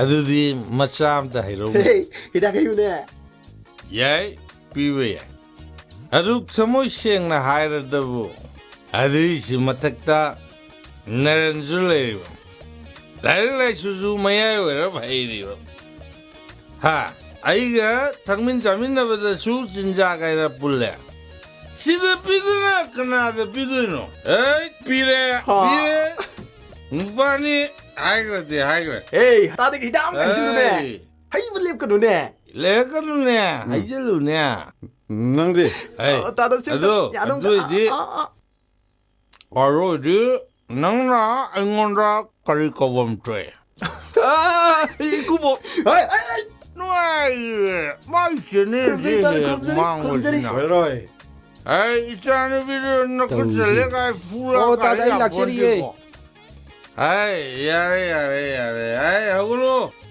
ꯌꯥꯔꯦ ꯑꯔꯦ ꯊꯛ ꯆꯥꯔ ꯐꯨꯕꯤ ꯈꯣꯕꯤ ꯇꯧꯅꯨꯀꯣ ꯏꯆꯥ ꯐꯨꯔꯗꯤ ꯁꯥꯎꯅꯤ ꯑꯩ ꯅꯉꯣꯟꯗ ꯇꯥꯗ ꯑꯩ ꯂꯥꯛꯆꯔꯤꯌꯦ ꯍꯩꯃ ꯆꯂꯥꯝꯕꯣ ꯅꯪ ꯀꯩꯗꯧꯉꯩ ꯂꯥꯛꯑꯦ ꯇꯥꯗ ꯑꯩ ꯉꯔꯥꯡ ꯂꯥꯛꯄꯅꯤꯉꯔꯥꯡ ꯑꯗꯣ ꯅꯪ ꯒꯥꯔꯤꯗꯤ ꯎꯗꯦꯅ ꯀꯥꯎꯟꯇꯔꯗ ꯂꯩꯍꯧꯔꯦ ꯍꯌꯦꯡ ꯁꯤꯂꯣꯡꯒꯤ ꯇ꯭ꯔꯤꯞ ꯑꯃꯒ ꯆꯠꯂꯨꯈꯤꯒꯦ ꯌꯦꯅꯝꯒ ꯕꯣꯔꯤꯒꯅꯤꯁꯦ ꯅꯆꯥꯅꯨꯄꯤꯅ ꯄꯤꯔꯛꯄꯅꯤ ꯏꯆꯥꯅꯨꯄꯤꯅ ꯄꯤꯔꯛꯄꯅꯦꯕ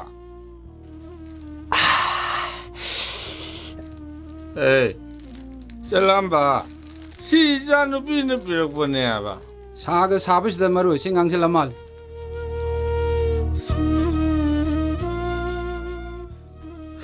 ꯆꯂꯥꯝꯕ ꯁꯤ 이짜누피 데비는 피력번에봐 마 잘란바 아이 이짜누피씨 아이씨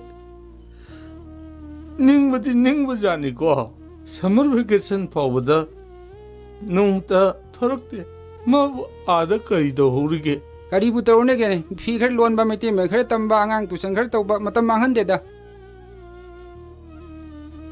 ꯐꯩ ꯏꯆꯥꯒꯤ ꯄꯨꯟꯁꯤ ꯅꯨꯡꯉꯥꯏ ꯌꯥꯏꯐꯕ ꯑꯣꯏꯔꯁꯅꯨ ꯀꯥꯎꯕ ꯃꯁꯤ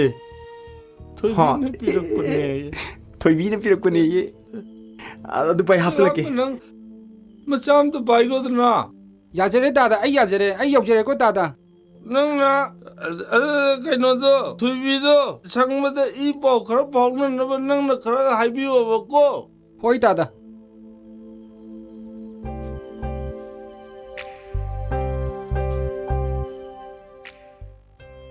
ꯀꯩꯅꯣ ꯑꯗꯨꯝ ꯃꯨꯟ ꯌꯦꯡꯉꯤꯗꯨꯕꯣ ꯎꯅꯔꯤꯉꯩꯁꯤꯗꯅꯦ 이mit ꯄꯦꯅꯦ ꯌꯦꯡꯉꯨꯗꯣꯏꯕ ꯉꯁꯤ ꯎꯅꯔꯤꯁꯤꯅ ꯑꯔꯣꯏꯕ꯭ꯔꯣ ꯑꯔꯣꯏꯕꯕꯨꯗꯤ ꯅꯠꯇꯦꯗ ꯑꯗꯣ ꯅꯪꯁꯤ ꯌꯦꯡꯉꯤꯉꯩ ꯁꯨꯛꯄꯦꯟ ꯄꯦꯟꯗꯕ ꯌꯥꯔꯦꯍꯦ ꯑꯗꯨꯕꯨ ꯋꯥꯅꯦꯅ ꯍꯧꯔꯛꯑꯅꯨ ꯇꯥꯡꯉꯝꯕ ꯑꯩ ꯀꯩꯅꯣꯝꯇ ꯍꯪꯒꯦꯅꯦ ꯀꯩꯅꯣ ꯅꯪꯁꯦ ꯅꯁꯛ ꯑꯗꯨꯛ ꯌꯥꯝꯅ ꯐꯖꯔꯒ ꯋꯥꯛꯁꯣꯞ ꯌꯥꯎꯔꯤ ꯀꯩꯒꯤꯅꯣ ꯂꯥꯏꯔꯤꯛꯇꯣ ꯐꯖꯅ ꯃꯈꯥ ꯇꯝꯊꯧ ꯌꯥꯗ꯭ꯔꯣ ꯂꯥꯏꯔꯤꯛꯀꯤ ꯋꯥꯗꯤ ꯃꯥꯁꯇꯔ ꯂꯣꯏꯔꯕꯅꯤ 이베마 ꯑꯗꯨꯗꯤ ꯋꯥꯛꯁꯣꯞꯁꯤꯗ ꯀꯩꯗꯧꯔꯤꯕ 시주 ꯇꯧꯗ ꯌꯥꯗꯗꯅ ꯇꯧꯔꯤꯕꯅꯤꯅꯦ ꯀꯩꯅꯣ ꯇꯧꯗꯕ ꯌꯥꯗꯕꯕꯨ ꯑꯩꯅ ꯋꯥꯛꯁꯣꯞꯁꯤꯗ ꯂꯩꯔꯤꯁꯦ ꯅꯪ ꯁꯪꯉꯤꯕ ꯈꯪꯕ ꯅꯪ ꯁꯪꯉꯤꯕ ꯍꯩꯃꯥ ꯑꯩꯗꯤ ꯍꯦꯗ ꯃꯦꯀꯥꯅꯤꯛꯀ ꯑꯣꯏꯔꯕꯣꯏ ꯅꯤꯡꯉꯨꯔꯦ ꯍꯦꯗ ꯃꯦꯀꯥꯅꯤꯛꯇꯤ ꯑꯩꯈꯣꯏ ꯄꯥꯕꯨꯡ ꯑꯩꯈꯣꯏ ꯄꯥꯕꯨꯡꯁꯨ ꯋꯥꯛꯁꯣꯞ ꯇꯧꯋꯦ ꯑꯗꯨꯗꯤ ꯆꯞ ꯆꯥꯔꯦꯍꯦ ꯀꯃꯥꯏꯅ ꯗꯣꯛꯇꯔꯒ ꯂꯧꯅꯩꯗꯅ ꯑꯣꯖꯥꯒ ꯑꯗꯨꯃꯥꯏꯅ ꯇꯧꯗꯅ ꯋꯥꯛꯁꯣꯞ ꯇꯧꯕꯒꯤ ꯃꯆꯥꯅꯨꯄꯥꯒ ꯋꯥꯛꯁꯣꯞ ꯇꯧꯕꯒꯤ ꯃꯆꯥꯅꯨꯄꯤꯒ ꯂꯧꯅ ꯂꯩꯅꯔꯗꯤ ꯆꯞ ꯆꯥꯗ꯭ꯔꯣ ꯋꯥꯈꯜꯗꯤ ꯑꯣꯟꯊꯣꯛ ꯊꯨꯅ ꯁꯥꯒꯠꯂꯝꯃꯦꯍꯦ ꯑꯗꯨ ꯊꯣꯏꯕꯤ ꯑꯩ ꯅꯉꯣꯟꯗ ꯋꯥ ꯑꯃ ꯇꯥꯏ ꯅꯪ ꯑꯩ ꯅꯨꯡꯗꯤ ꯅꯨꯡꯁꯤꯀꯣ ꯅꯨꯡꯁꯤ ꯃꯤꯀꯨꯞ ꯑꯃꯠꯇ ꯎꯍꯧꯗ꯭ꯔꯕꯗꯤ ꯑꯩ ꯇꯨꯝꯕ ꯌꯥꯗꯦ ꯑꯩꯒꯤ ꯄꯨꯟꯁꯤꯁꯦ ꯅꯪ ꯌꯥꯎꯗ꯭ꯔꯕꯗꯤ ꯑꯩ ꯍꯤꯡꯕ ꯉꯝꯒꯗꯧꯕ ꯃꯥꯟꯗꯦ ꯑꯩꯒꯤ ꯅꯨꯡꯁꯤꯕꯕꯨ ꯃꯤꯔꯥꯏꯕꯤꯒꯦ ꯈꯟꯒꯅꯨ ꯑꯩꯗꯤ ꯑꯄꯤꯛꯄ ꯂꯩꯈꯣꯛꯇ ꯁꯥꯠꯆꯕꯤ ꯂꯩꯔꯥꯡꯅꯤ ꯍꯦꯛꯄꯤꯒꯗꯕꯁꯨ ꯅꯪꯇꯅꯤ ꯍꯦꯛꯄꯤꯕꯒꯤ ꯊꯧꯅꯥꯗꯣ ꯍꯟꯕꯤꯒꯅꯨ ꯂꯩꯔꯥꯡꯅ ꯂꯩꯁꯥ ꯇꯝꯂꯛꯄ ꯃꯇꯝꯗ ꯂꯩꯈꯣꯛꯇꯒꯤ ꯅꯈꯨꯠꯃꯛꯅ ꯍꯦꯛꯄꯤꯌꯨꯀꯣ ꯀꯌꯥꯝ ꯀꯨꯏꯅ ꯅꯨꯡꯉꯥꯏꯗꯣꯏꯁꯦ ꯃꯥꯁꯇꯔꯁꯤꯐꯧꯗꯤ ꯂꯣꯏꯁꯤꯜꯂꯒꯦ ꯐꯔꯦꯅꯦ ꯃꯥꯁꯇꯔ ꯂꯣꯏꯕꯧꯗꯤ ꯉꯥꯏꯔꯒꯦꯀꯣ ꯑꯗꯩꯗꯤ ꯉꯥꯏ ꯉꯝꯃꯣꯏ ꯍꯣ ꯌꯥꯖꯔꯦ ꯁꯛ ꯐꯖꯕꯧ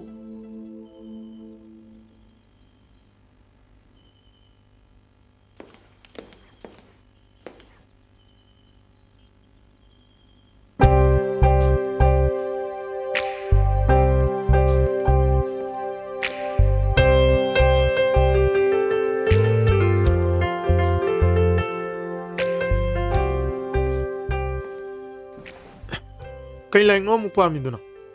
Ayong tingin siya. Siyang tingin. Yengose. Yam yengning amale. Heglak pagane. Jumna su pam moiba. Kay nu pano khangde mi. Kay no Brahma lon tam na way lang mukha mi sina. Manipuri lon tam mada pelak tra na Brahma lon na muktam gaya ro. Lame. Aina o Kumargi Manipurgi archaeology larik ama parubada. Thengnaba wanguronggi napa chikchingdagi phangba archaeological findings sing na takpadi aikhoi maitai se South Asia romdagi Brahmagi ningthi turel paring dalaktuna Manipurgi tambak sing da khunda ba horaki masigi khudam haibabu Brahma longa maitai longa manaba mayam yawe Yare da. Namun nupi ni da. Lai ka pun sile pun siya maya na tini. Sahi ju khara nai na ba faida.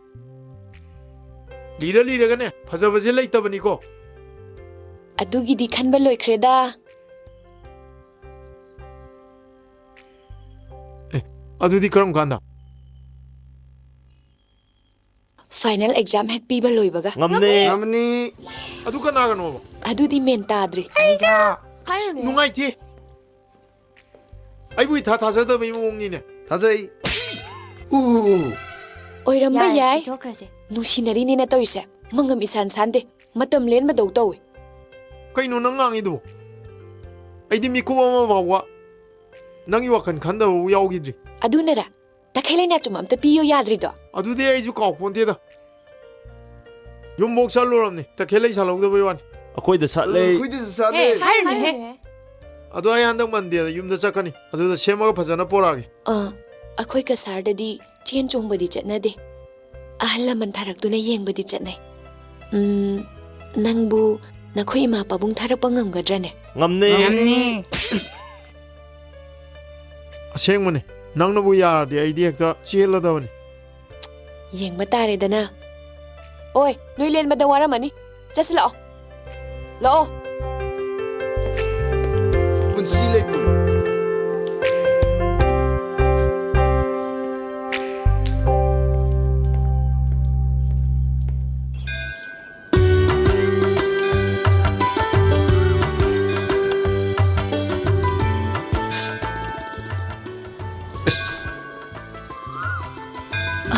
kaidoragi Nung machin tumada nelura mali.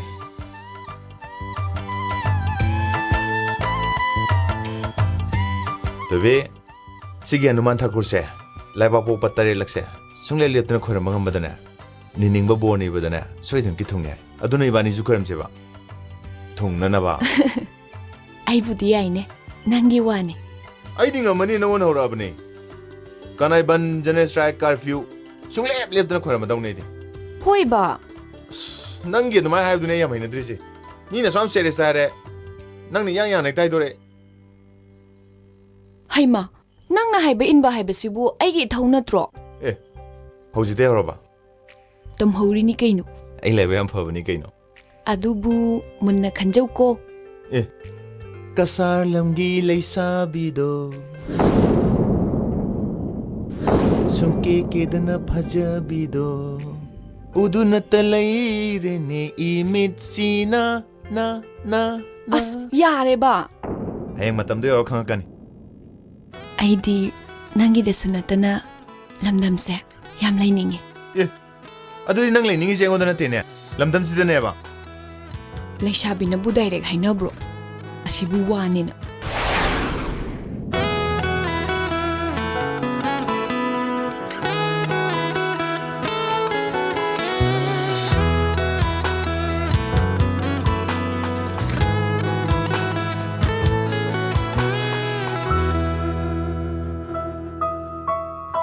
누시기 이빠때 이락나를 와카세 웃는기 닝아이들 라묵나를 타몰세 누시기 이빠때 이락나를 와카세 웃는기 닝아이들 라묵나를 타몰세 나 칸드리브 분실레 포기 아니 수람내기 누시고 누시기 이빠때 이락나를 와카세 웃는기는 아이들 라묵나를 타몰세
누시기 이빠때 이락나를 와카세 복닝기 닝아이들 라묵나를 타몰세 간나 칸드리브 분실레 포기 아니 수람내기 누시바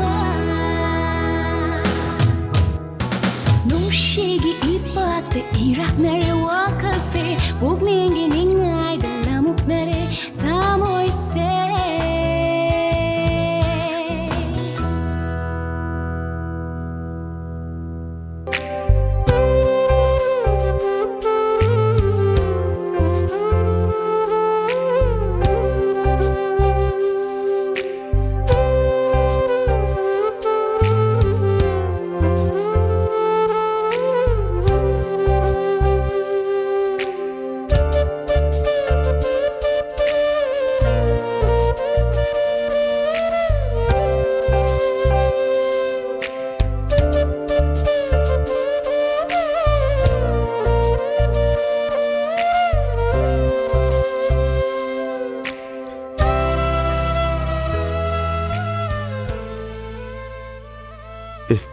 그대로래.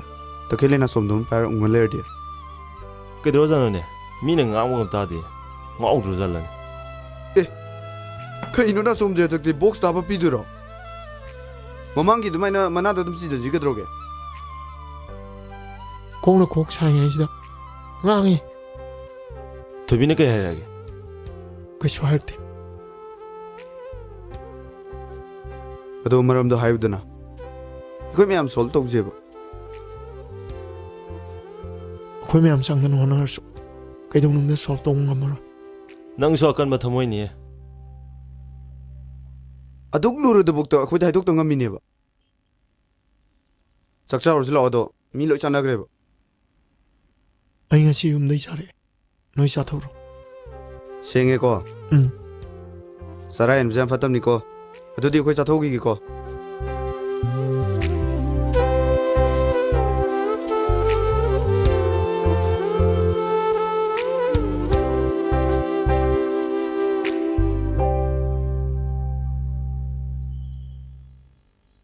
ꯊꯣꯏꯕꯤ ꯉꯁꯤꯗꯤ ꯅꯣꯏ ꯍꯦꯔꯣꯗꯣ ꯌꯥꯝ ꯊꯦꯡꯉꯤꯗ two ꯑꯥꯗ ꯂꯥꯛꯏꯁꯤꯅꯤ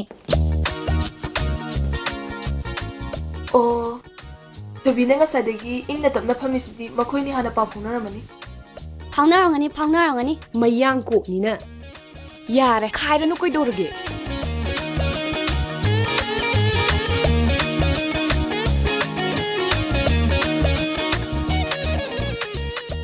ꯊꯣꯏꯕꯤ ꯀꯌꯥꯝ ꯀꯨꯏꯔꯒꯦ ꯀꯨꯏꯗ꯭ꯔꯤ ꯆꯥꯛ ꯆꯥꯔꯕꯣ ꯑꯥꯎ ꯆꯥꯔꯛꯑꯦ ꯀꯩ ꯏꯟꯖꯥꯡ ꯁꯧꯒ꯭ꯔꯤ ꯊꯣꯡꯕ ꯆꯥꯔꯛꯑꯦ ꯊꯣꯏꯕꯤꯗꯤ ꯉꯁꯤ ꯆꯥꯛꯁꯦ ꯄꯨꯛ ꯊꯟꯅ ꯆꯥꯁꯤꯜꯂꯛꯇꯅ ꯄꯨꯛ ꯌꯥꯝ ꯅꯨꯡꯉꯥꯏꯇꯦ ꯑꯗꯣ ꯊꯣꯏꯕꯤ ꯃꯆꯥ ꯅꯪ ꯐꯦꯟ ꯇꯥꯔꯒ ꯑꯝꯇ ꯂꯩꯌꯨꯗꯅ ꯏꯁ ꯅꯣꯏꯅ ꯂꯩꯒꯦꯗꯤ ꯍꯥꯏꯗꯗꯅ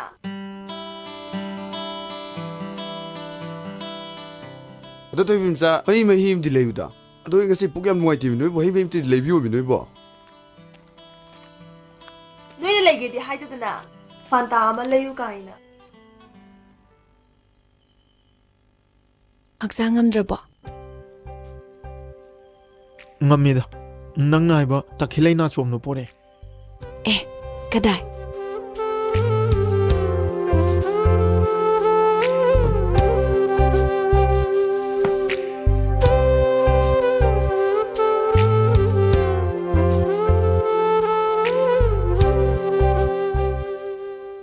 ꯋꯥꯎ ꯁꯤꯗꯤ ꯌꯥꯝ ꯐꯖꯩꯌꯦ ꯁꯤꯃꯛꯅꯦ ꯑꯩꯅ ꯄꯥꯝꯖꯔꯤꯁꯤꯁꯨ ꯏꯃꯥꯅ ꯁꯦꯝꯃꯛꯄꯅꯦ thank you 이마기 라면수 돈셀라버니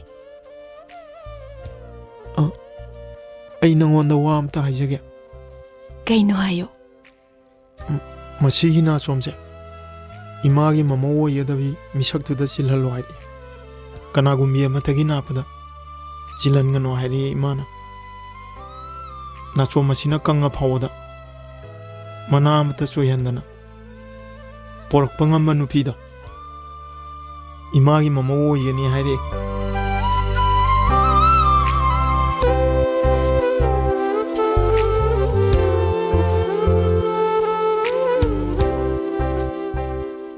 마동안 보이세게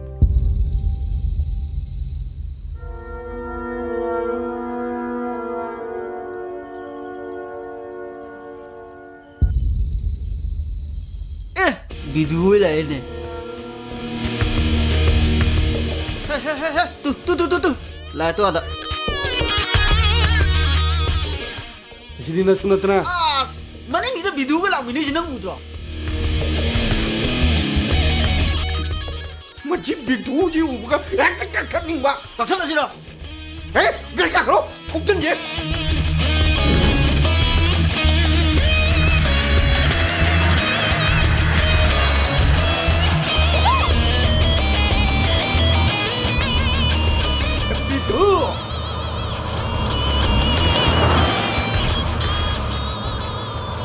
Mana Rono lao, just lao, lao, lao. Hey, mama yang selalu. Takkan aku ke? Hey!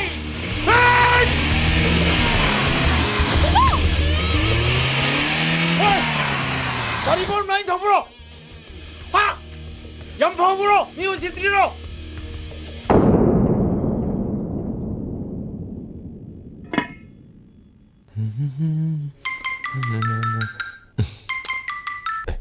Hello ꯊꯣꯏꯕꯤ ꯍꯥ ꯀꯥꯏꯗ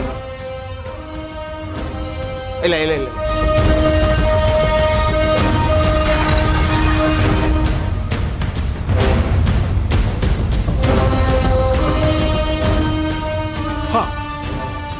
하 ꯑꯩ ꯂꯥꯛꯀꯦ ꯂꯩ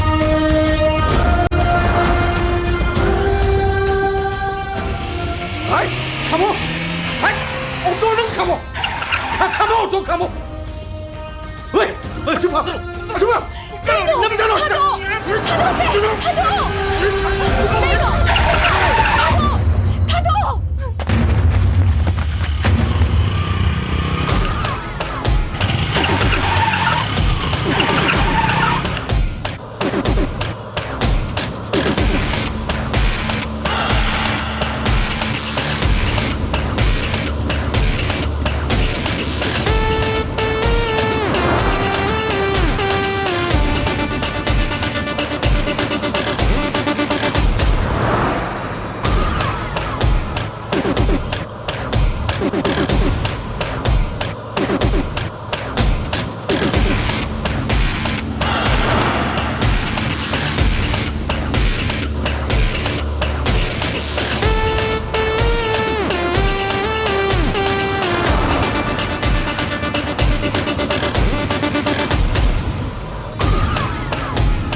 타브로 타브로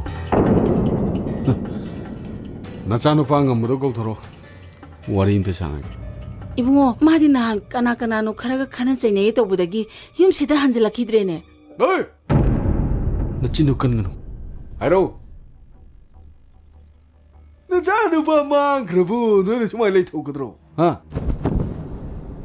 오이드라 와니 야 ꯀꯧꯊꯣꯔꯣ ꯑꯁꯦꯡꯕꯅꯤ 이마나부 나코이데 미남거드로 아코이수 마부 디디버니 나코이나 마부 ꯊꯦꯡꯅꯔꯕꯗꯤ 이마 호이데 खरा सिनाबियो मचा थीब लाइबा खोइदबो मचा थिरोइ मचा सिनाबियुका जिबु चुमब्राबा हे कानरोइदा पंचाव चाव लेवांग नतेदा यारे जागा थिगो 내 탱남다 하고 간다 뭐 나티 나코이니 다우리시보 카리노 뭐지 파니 타타라게 타타라게 나 타가이래 이붕어. ꯑꯁꯦꯡꯕꯅꯤ ꯃꯍꯥꯛ ꯌꯨꯝ ꯑꯁꯤꯗ ꯂꯩꯇꯕ.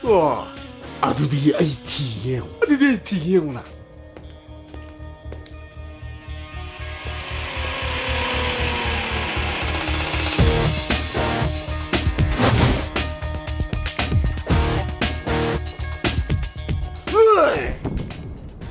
어이, 그나노 이붕어.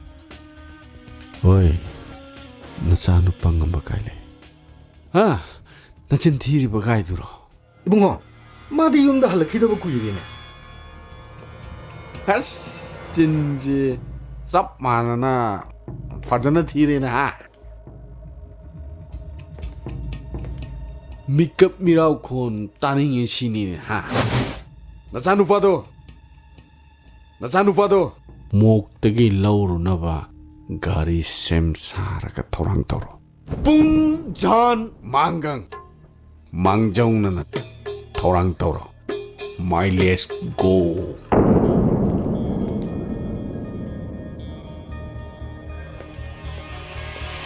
왜? 내용 들어봐. 자, 들어.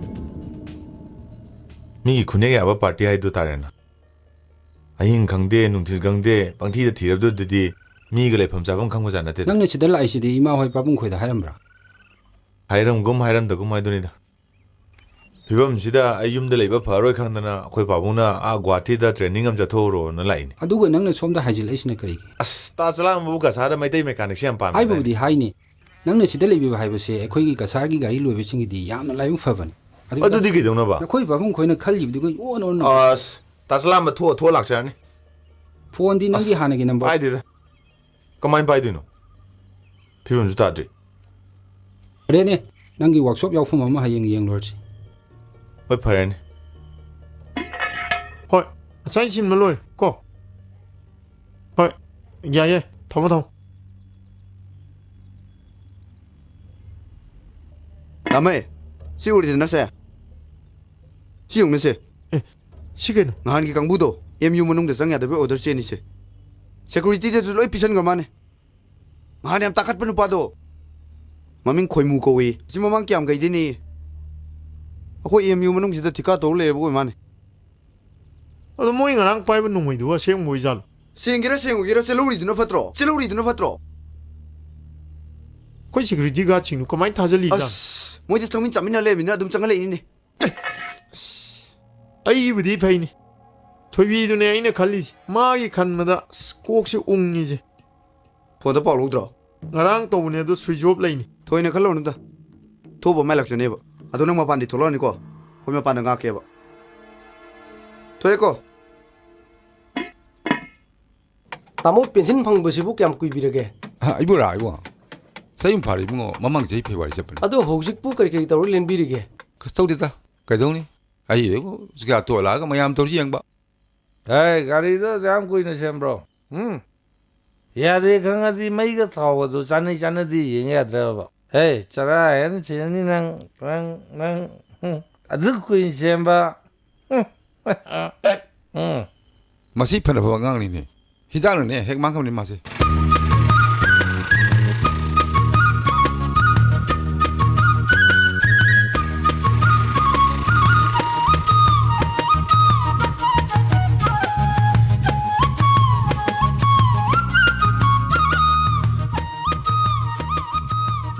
ꯃꯁꯦ ꯊꯣꯏꯕꯤ ꯃꯄꯥꯒꯤ ꯋꯥꯛꯁꯣꯞꯅꯤ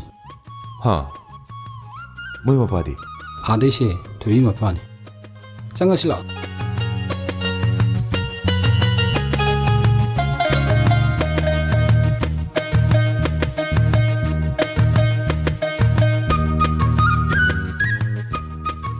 ꯄꯣꯠꯇꯤ ꯄꯥꯏꯕ ꯂꯦꯞꯇꯦꯅꯦ ꯆꯂꯥꯝꯕ ꯁꯤ ꯄꯥꯏꯗ꯭ꯔꯗꯤ ꯊꯕꯛꯁꯤ ꯉꯝꯗꯦꯅꯦ ꯉꯥꯏꯈꯣ ꯑꯇꯩ ꯂꯩꯔꯤ ꯑꯩ ꯆꯥꯊꯣꯏꯕꯤꯗꯨ ꯀꯝꯗꯧꯔꯤ ꯀꯔꯤꯁꯨ ꯊꯣꯏꯗꯣꯛꯄ ꯇꯧꯍꯧꯗꯦꯗ ꯉꯝꯕ ꯁꯤꯗ ꯆꯪꯉꯣ ꯇꯥꯗ ꯃꯥꯁꯤ ꯏꯝꯐꯥꯜꯗꯩꯅꯤ ꯃꯃꯤꯡꯅ ꯇꯣꯂꯣꯏ ꯉꯝꯕ ꯀꯧꯏ ꯃꯌꯥꯝꯅ ꯉꯝꯕ ꯍꯥꯏꯅ ꯈꯪꯅꯩ ꯌꯥꯝꯅ ꯍꯩꯕ ꯃꯦꯀꯥꯅꯤꯛꯅꯤ ꯑꯗꯨꯕꯨꯗꯤ ꯆꯂꯥꯝꯕ ꯅꯪꯕꯨꯗꯤ ꯌꯥꯝ ꯊꯥꯖꯕ ꯏꯅꯥꯎꯅꯤ ꯑꯗꯨꯕꯨ ꯃꯥꯅ ꯊꯕꯛꯁꯤ ꯌꯥꯎꯖꯒꯦ ꯍꯥꯏꯔꯕꯅꯤ나 인터뷰 ꯑꯃꯗꯤ ꯇꯧ ꯇꯥꯏ ꯉꯝꯃꯒꯅ ꯑꯩ ꯁꯤꯗ ꯌꯥꯎꯔꯦ ꯉꯝꯗ꯭ꯔꯒꯅ ꯑꯇꯣꯞꯄ ꯀꯅꯥꯗꯅꯣꯃ ꯅꯪ ꯌꯦꯡ ꯇꯥꯔꯦ ꯅꯠꯇ꯭ꯔ ꯆꯂꯥꯝꯕ 오자 인터뷰 하이제 그런 막hal기 인터뷰는 오자 또 세 아강시나 파이리바 가리세 능 스타트 좀 떠홀로 다시난 베일 라이브 암테 인제 ꯌꯦꯡꯉꯣ 마이 파오 에이 붕어 가리소 붕어 시당 다 파일로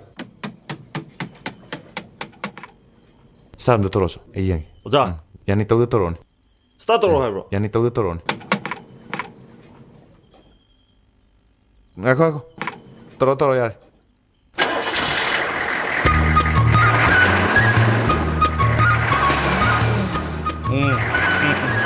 이거 낭기 민두 거리 하가 ngamba 민가 타박가 짭짜네 ngam벌 레이트 ngam바 이암바 펠레 신신 록슬 오자도 인터뷰 오자 실시 파션 비유 야래 살람바 낭나 아이츠메 아강시 아이디 아마 이자니 아도 마시 개도세바우지 하 시다 탐타레네 거 ꯐꯅꯤ ꯃꯥꯁꯦ ꯁꯤꯗ ꯁꯨꯝ ꯊꯝꯕꯤꯔꯁꯤ ꯃꯗꯨꯒꯤꯅꯤ ꯃꯥꯅ ꯂꯥꯛꯆꯩꯁꯨ ꯑꯩꯈꯣꯏ ꯀꯦꯁꯥꯔꯁꯤꯗ 이붕아 오자 낭가 시대 시대래로고 호여자 아도 낭나 단바 파샤스네 고렌 리샤가 판가 투어가 하웅 자톡시 호여자 얌 농아이래 리샤가 판가 레주세 파레세 호크르바디 호크르드나 matam khara di irang se mong am yeng khisi hai angang se mapai pan thong ganu irang sina thoidong na makha taraktrabadi magi thin belobu se ai topirage ꯑꯩꯈꯣꯏꯒꯤ ꯕꯨꯗꯤ ꯃꯄꯨꯒꯤ ꯅꯨꯡꯗꯝꯗꯒꯤ ꯀꯩꯁꯨ ꯊꯣꯏꯗꯣꯛꯄꯗꯤ ꯇꯧꯍꯧꯗ꯭ꯔꯦ ꯑꯗꯨꯕꯨ ꯃꯥꯒꯤ ꯍꯥꯀꯟ ꯆꯪꯕꯤꯔꯨꯔꯤꯕ ꯃꯤꯒꯤ ꯃꯆꯥꯁꯤꯡꯗꯨꯗꯤ ꯂꯩꯐꯝ ꯆꯥꯐꯝ ꯈꯪꯗ꯭ꯔꯦ ꯇꯥꯕꯗ ꯅꯨꯡꯉꯥꯏꯇ꯭ꯔꯤꯕꯗꯤ ꯉꯝꯕꯗꯨꯕꯨ ꯍꯧꯖꯤꯛ ꯐꯥꯎꯕ ꯀꯅꯥꯒꯤꯗ ꯂꯣꯠꯂꯤꯕꯅꯣ ꯍꯥꯏꯕ ꯊꯤꯕ ꯈꯪꯗ꯭ꯔꯤ ꯑꯁ ꯅꯈꯣꯏꯒꯤ ꯐꯣꯟꯁꯤꯗ ꯄꯥꯏꯕꯤꯔꯅꯨ ꯍꯥꯏꯕꯁꯤ ꯌꯥꯗ꯭ꯔꯦꯅꯦ ꯍꯥ ꯃꯗꯨꯗꯒꯤ ꯊꯣꯛꯂꯛꯏꯕꯅꯦ ꯇꯧꯅꯔꯤꯕ ꯃꯌꯥꯝꯁꯤ ꯑꯩꯅ ꯅꯍꯥꯟ ꯍꯥꯏꯕꯗꯨꯅꯦ ꯑꯍꯤꯡ ꯅꯣꯡꯌꯥꯏ ꯐꯥꯎꯕ ꯐꯣꯟꯗꯨꯗ ꯃꯔꯨꯝ ꯁꯣꯟꯗꯅ ꯑꯗꯨꯝ ꯂꯩꯕ ꯍꯧꯖꯤꯛꯇꯤ ꯀꯔꯤ ꯁꯥꯔꯦ ꯃꯤꯒꯤ ꯃꯃꯥ ꯃꯄꯥꯗꯨꯅ ꯑꯩꯈꯣꯏꯕꯨ ꯀꯔꯤꯅꯦꯅ ꯍꯥꯏꯔꯝꯗꯣꯔꯤꯒꯦ yare to makhadarno angang ni dana thobinang gi mam lerisidi ichabu panglak lakchabu yabra cho nani ga chang sathong minoro nangarang ju sati hai mama ai kong wang chalu ge hoi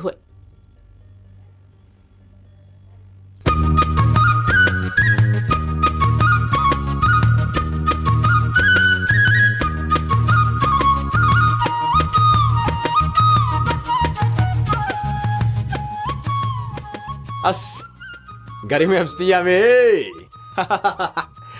ta to poke kungau sidadi gari me hamse semada matam kya sangni wego wan ꯀꯅꯥꯅꯣ mechanic ꯑꯅꯧꯕ ꯑꯃ ꯆꯥꯎꯕ ꯎꯏꯗ ha hoini ꯑꯣ ꯑꯅꯧꯕ ꯑꯃ ꯂꯥꯛꯑꯦ ꯏꯝꯐꯥꯜꯗꯒꯤꯅꯤ ꯃꯥ ꯂꯥꯛꯄꯗꯤꯅꯤ ꯒꯥꯔꯤ ꯃꯌꯥꯝ ꯂꯥꯛꯏꯁꯦ oh keno ta to pok ngasti yam normal da lermina 이붕아 mana paidrabo ai khar sathar moi par kamai tawno porjidana yamba mahiga amta paidra gari me yamse paina na bohona bada yamba chaba thapka ga amta sangdre kam kurugine kuira asi mechanic si yarok padage hida ka amta paidra bjani ai lavdina masa ta di paijidana yamba paidra roine ko workshop se ta mahi paidra noi kai dro mo paidro slo ta to bu matu no da masa ta di par palo han gi ge ba ta to bu ya drabdina ai mafam yang ge haure ge ko ibungo salo di salo dra karam phumu ge here ibungo kai no da salo di salo dra ai ni ta to ya de na hai de na kai no na do sadro kai no nang do mi stro salo di salo dra masi han pa kap khali ni kap phma kai di no ha mi ya da mong hum si di dak tak ching ge hai ro nani ngang do wa tri ma ngang ji nana pa li do ta dri ibungo oh fare nang ai cheso mi workshop to bu si dak tak ching ge ya dra ga Hey mo, as kari no man to je wa kan yam ta de da. ꯑꯁꯣꯝꯗꯅ ꯃꯔꯣꯝ ꯊꯦꯡꯅꯦꯅ phone ꯄꯥꯎꯒ ꯇꯧꯁꯜꯂꯦ ꯈꯣꯏꯃꯣ ꯅꯪꯀꯣ ꯑꯩꯅ ꯀꯣꯏꯂꯥ ꯂꯥꯛꯑꯗꯤ ꯅꯪ ꯌꯨꯝ ꯀꯥꯏꯕ ꯁꯣꯏꯔꯣꯏ ꯈꯣꯏꯃꯣ ꯀꯔꯤꯅꯣ ꯌꯨꯝ ꯃꯩ ꯆꯥꯛꯄꯗꯧꯅ ꯄꯪꯀꯧꯗ ꯀꯧꯔꯤꯗꯨꯕꯣ ꯑꯁ ꯅꯪꯕꯨ ꯅꯍꯥꯟ ꯐꯣꯟꯗ ꯈꯪꯅꯕ ꯅꯨꯄꯤꯗꯨꯕꯨ ꯉꯁꯤ ꯎꯅꯁꯦ ꯍꯥꯏꯗꯥꯏꯅꯦ ꯅꯪꯕꯣ ꯑꯦ ꯀꯥꯎꯋꯦ ꯑꯁ ꯑꯩ ꯅꯨꯄꯤꯗꯨꯒꯤ ꯃꯃꯥꯟꯅꯕꯤ ꯑꯃ ꯋꯥꯡꯒꯣꯏꯗ ꯂꯩꯗꯅ ꯑꯗꯨ ꯆꯦꯟꯈ꯭ꯔꯦ ꯑꯩ ꯑꯗꯨ ꯍꯪꯕ ꯆꯠꯅꯦꯅ ꯃꯥꯁꯨ ꯍꯣꯕꯦ ꯍꯣꯕꯦ ꯇꯧꯕ ꯑꯗꯨꯗ ꯆꯥꯛꯁꯨ ꯑꯃꯨꯛ ꯊꯣꯡꯉꯤꯕ ꯑꯩꯅ ꯑꯁ ꯄꯨꯡꯗꯨ ꯀꯌꯥ ꯇꯥꯔꯒꯦ ꯑꯃꯨꯛ ꯑయ్ꯌꯥ ꯑꯩ ꯊꯨꯅ ꯂꯣꯏꯁꯤꯜꯂꯒꯦ ꯑꯩ ꯊꯨꯅ ꯆꯠꯂꯣ ꯂꯣꯏꯁꯤꯜꯂꯣ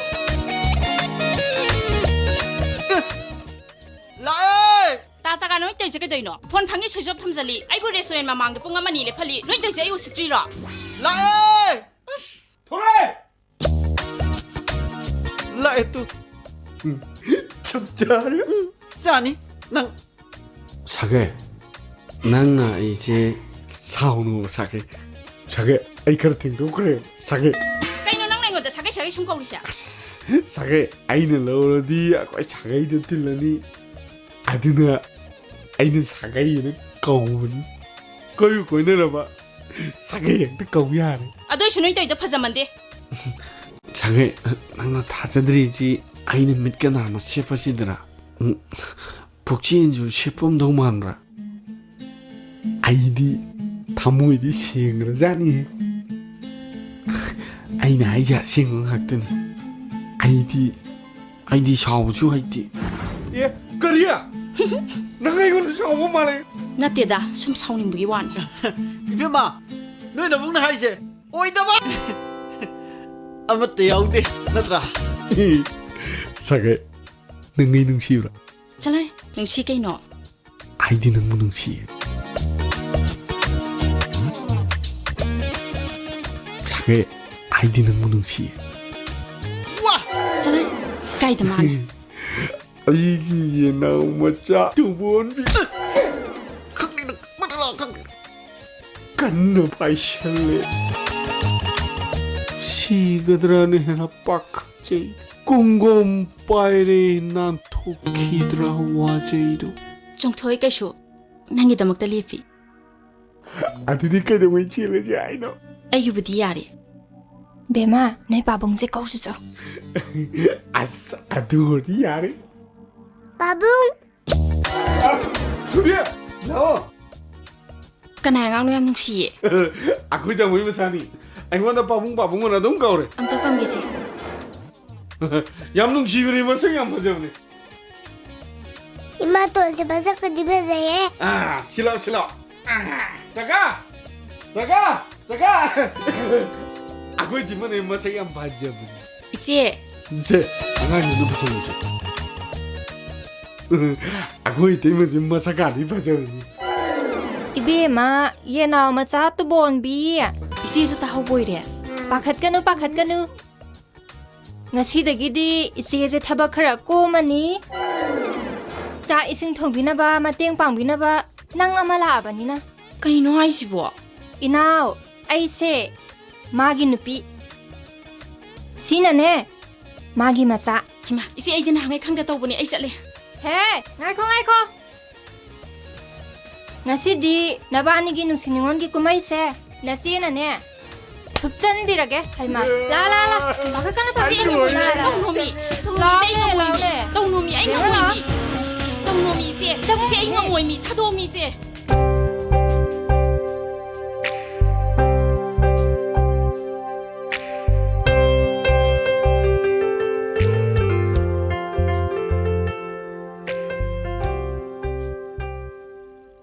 폰 스위치 오프 또 얘기는 이내나 폰 파핸드레 혹시 팀나만인 나이더님 파핸 야린 이내나 야답두다 아이슈둠 폰도 로게 하이드라바 아두데 아코니 까마인 뽀 퐁노도비바 마탐 카라디 강민나기세 낭디 캉모 양 깔리다 아두이 와나디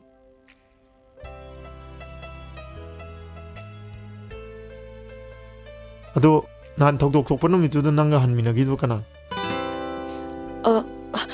아이코이 맘자네 맘사이디 아이코이 마모기 마얌바기 마자네 ꯑꯩꯈꯣꯏꯅ ꯃꯝꯆꯥꯅ ꯀꯧꯕ ꯑꯣ ꯃꯗꯨꯏ ꯅꯨꯄꯥꯗꯣ ꯃꯁꯛꯇꯤ ꯌꯥꯝ ꯐꯖꯔꯒ ꯁꯥꯗꯤ ꯌꯥꯝ ꯁꯥꯊꯤꯖꯥꯅꯤꯀꯣ ꯃꯥꯏ ꯐꯣꯟ ꯅꯝꯕꯔꯒ ꯂꯩꯕ꯭ꯔꯣ ꯑꯩ ꯁꯨꯝ ꯈꯪꯅꯅꯤꯡꯗꯧꯅꯦꯕ ꯑꯝꯇ ꯈꯪꯅꯒꯦ ꯌꯥꯕ꯭ꯔꯣ ꯑꯁ ꯐꯣꯟ ꯅꯝꯕꯔꯒ ꯈꯪꯗꯦꯗ ꯃꯥꯗꯤ ꯃꯥꯒꯤ ꯊꯧꯗꯣꯛꯇꯨꯒꯤ ꯃꯇꯨꯡꯗꯒꯤ ꯃꯌꯨꯝꯗ ꯂꯩꯕ ꯌꯥꯗꯗꯅ ꯂꯣꯠꯈꯤꯕꯗꯒꯤ ꯃꯁꯛ ꯑꯝꯇ ꯎꯈꯤꯗ꯭ꯔꯦ ꯅꯍꯥꯔꯣꯟ ꯌꯥꯎꯈ꯭ꯔꯖꯥꯠꯂꯣ ꯈꯪꯗꯦ ꯑꯗꯨꯃꯛꯇꯤ ꯊꯥꯖꯗꯦꯗ ꯇꯥꯂꯝꯃꯦ ꯑꯩ ꯅꯣꯏꯒꯤ ꯃꯅꯤꯄꯨꯔꯁꯦ ꯌꯥꯝ ꯂꯩꯅꯤꯡꯉꯝꯕꯅꯦ ꯑꯗꯨꯕꯨ ꯂꯩꯅꯤꯡꯕꯒꯤ ꯏꯈꯧ ꯂꯥꯝꯕ ꯄꯨꯝꯕ ꯃꯌꯥꯏ ꯂꯣꯏꯅ ꯆꯝꯈ꯭ꯔꯦ ꯀꯩꯁꯨ ꯂꯩꯇꯕ ꯊꯧꯗꯣꯛꯇꯨꯗ ꯑꯗꯨ ꯌꯥꯝ ꯈꯟꯖꯟꯕ ꯍꯧꯅꯗꯦꯗ ꯑꯩꯈꯣꯏꯅꯗꯤ ꯂꯩꯔꯩꯕꯥꯛꯅꯦꯅ ꯈꯟꯖꯔꯨꯕ ꯃꯅꯤꯄꯨꯔꯁꯦ ꯁꯥꯔꯝꯆꯠ ꯆꯠꯄ ꯍꯤꯡꯁꯥ ꯍꯩꯇꯝꯕꯒꯤ ꯃꯀꯣꯜ ꯑꯣꯏꯔꯝꯃꯦ ꯂꯝꯗꯝꯁꯤꯗꯗꯤ ꯅꯨꯄꯤ ꯑꯣꯏꯕꯤꯁꯤꯡꯒꯤ ꯏꯀꯥꯏ ꯈꯨꯝꯅꯕ ꯑꯃꯠꯇ ꯂꯩꯇꯦ ꯃꯤꯍꯥꯠ ꯃꯤꯄꯨꯟ ꯇꯧꯕ ꯃꯤꯑꯣꯏꯕꯒꯤ ꯄꯨꯟꯁꯤꯕꯨ ꯃꯃꯜ ꯂꯩꯇꯅ ꯈꯜꯂꯦ ꯆꯣꯏꯅ ꯈꯨꯟꯗꯥꯈ꯭ꯔꯕ ꯃꯩꯇꯩ ꯏꯔꯩꯆꯥꯁꯤꯡꯅ ꯈꯜꯂꯝꯕꯒ ꯂꯝꯗꯝꯁꯤꯗ ꯑꯣꯏꯔꯝꯂꯤꯕꯁꯤꯒ ꯌꯥꯝꯅ ꯇꯥꯏꯑꯣꯟꯅꯔꯦ ꯊꯣꯏꯕꯤ ꯅꯪꯗꯣ ꯌꯥꯝ ꯁꯦꯔꯤꯌꯁ ꯑꯣꯏꯃꯟꯈ꯭ꯔꯦ ꯃꯤꯁꯨ ꯁꯥꯁꯨ ꯆꯞ ꯃꯥꯟꯅꯔꯕꯁꯤꯗ ꯃꯤꯅꯤ ꯁꯥꯅꯤ ꯀꯔꯝꯅ ꯈꯟꯗꯣꯛꯑꯣ ꯍꯥꯏꯔꯤꯕꯅꯣ ꯊꯣꯏꯕꯤ ꯔꯤꯂꯦꯛꯁ ꯅꯪ ꯌꯥꯝ ꯂꯨꯅ ꯈꯟꯖꯤꯜ ꯃꯥꯜꯂꯦ ꯁꯦ ꯑꯩ ꯋꯥ ꯍꯥꯏꯒꯦꯁꯦ ꯅꯪꯒꯤ ꯃꯤꯠꯇꯣ ꯑꯩꯉꯣꯟꯗ ꯑꯃꯨꯛꯇ ꯌꯦꯡꯉꯨ ꯁꯦ ꯑꯣꯟꯁꯤꯜꯂꯣꯁꯦ ꯅꯪ ꯑꯩꯕꯨ ꯅꯨꯡꯁꯤꯕ ꯅꯠꯇ꯭ꯔꯥ ꯅꯨꯡꯁꯤ ꯅꯨꯡꯁꯤꯕꯒꯤꯗꯃꯛ ꯃꯤꯑꯣꯏꯕ ꯈꯨꯗꯤꯡꯅ ꯉꯝꯃꯣꯏꯗꯕ ꯑꯃꯠꯇ ꯂꯩꯇꯦ ꯅꯪꯒꯤꯗꯃꯛ ꯑꯩ ꯂꯩꯁꯤꯅꯦ ꯑꯩꯒꯤꯗꯃꯛꯇꯗꯤ ꯅꯪ ꯂꯩꯔꯔꯣꯏꯗ꯭ꯔꯣ ꯀꯔꯤꯒꯨꯝꯕ ꯑꯩꯕꯨ ꯍꯨꯟꯗꯣꯛꯑꯝꯃꯒ ꯑꯇꯣꯞꯄ ꯅꯨꯄꯥ ꯑꯃꯒ ꯅꯨꯡꯁꯤꯅꯈ꯭ꯔꯗꯤ ꯑꯩꯗꯤ ꯁꯤꯅꯤ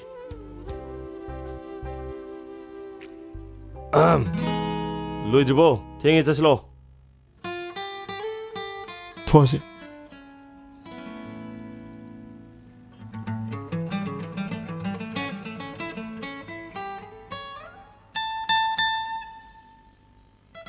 ꯇꯥꯗ ꯑꯩ ꯋꯥꯛꯁꯣꯞꯁꯤ ꯃꯐꯝ ꯆꯥꯕ ꯑꯃ ꯌꯦꯡꯉꯒ ꯍꯣꯡꯗꯣꯛꯇꯕ ꯌꯥꯗ꯭ꯔꯦ ꯑꯩ ꯖꯒꯥꯁꯤ ꯌꯥꯝ ꯆꯤꯜꯂꯦ ꯑꯩꯈꯣꯏ ꯉꯝꯕꯁꯤ ꯂꯥꯛꯄꯗꯒꯤ ꯒꯥꯔꯤ ꯁꯦꯝꯕ ꯂꯥꯛꯈꯤꯕꯁꯤꯅ ꯊꯝꯐꯝꯒ ꯂꯩꯕꯖꯥꯠ ꯅꯠꯇꯦ ꯍꯣꯡꯕꯕꯨꯗꯤ ꯌꯥꯏꯅꯦ ꯄꯩꯁꯥꯒꯤ ꯋꯥꯅꯤ ꯕꯤꯖꯤꯅꯦꯁ ꯇꯧꯔꯤꯅꯦꯅ ꯇꯧꯔꯤꯕꯅꯤꯅ ꯇꯥꯗ ꯄꯨꯕ꯭ꯔꯥ ꯂꯥꯛꯄ꯭ꯔꯥ ꯁꯣꯠꯄ꯭ꯔꯥ ꯀꯩꯅꯣꯝ ꯇꯧꯗꯅ ꯉꯝꯅꯕ ꯍꯣꯠꯅꯕ ꯇꯥꯔꯦꯗꯅ ꯇꯥꯗ ꯍꯣꯏꯅꯦ ꯑꯗꯨꯕꯨꯗꯤ ꯌꯥꯏꯅꯦ ꯃꯤꯉꯣꯟꯗ ꯄꯩꯁꯥ ꯄꯨꯔꯒ ꯋꯥꯛꯁꯣꯞꯇꯨ ꯁꯥꯖꯜꯂꯨꯔꯒ ꯑꯗꯒꯤ ꯉꯝꯕꯃꯨꯛ ꯆꯠꯈ꯭ꯔꯗꯤ ꯀꯃꯥꯏꯅ ꯇꯧꯗꯣꯏꯕ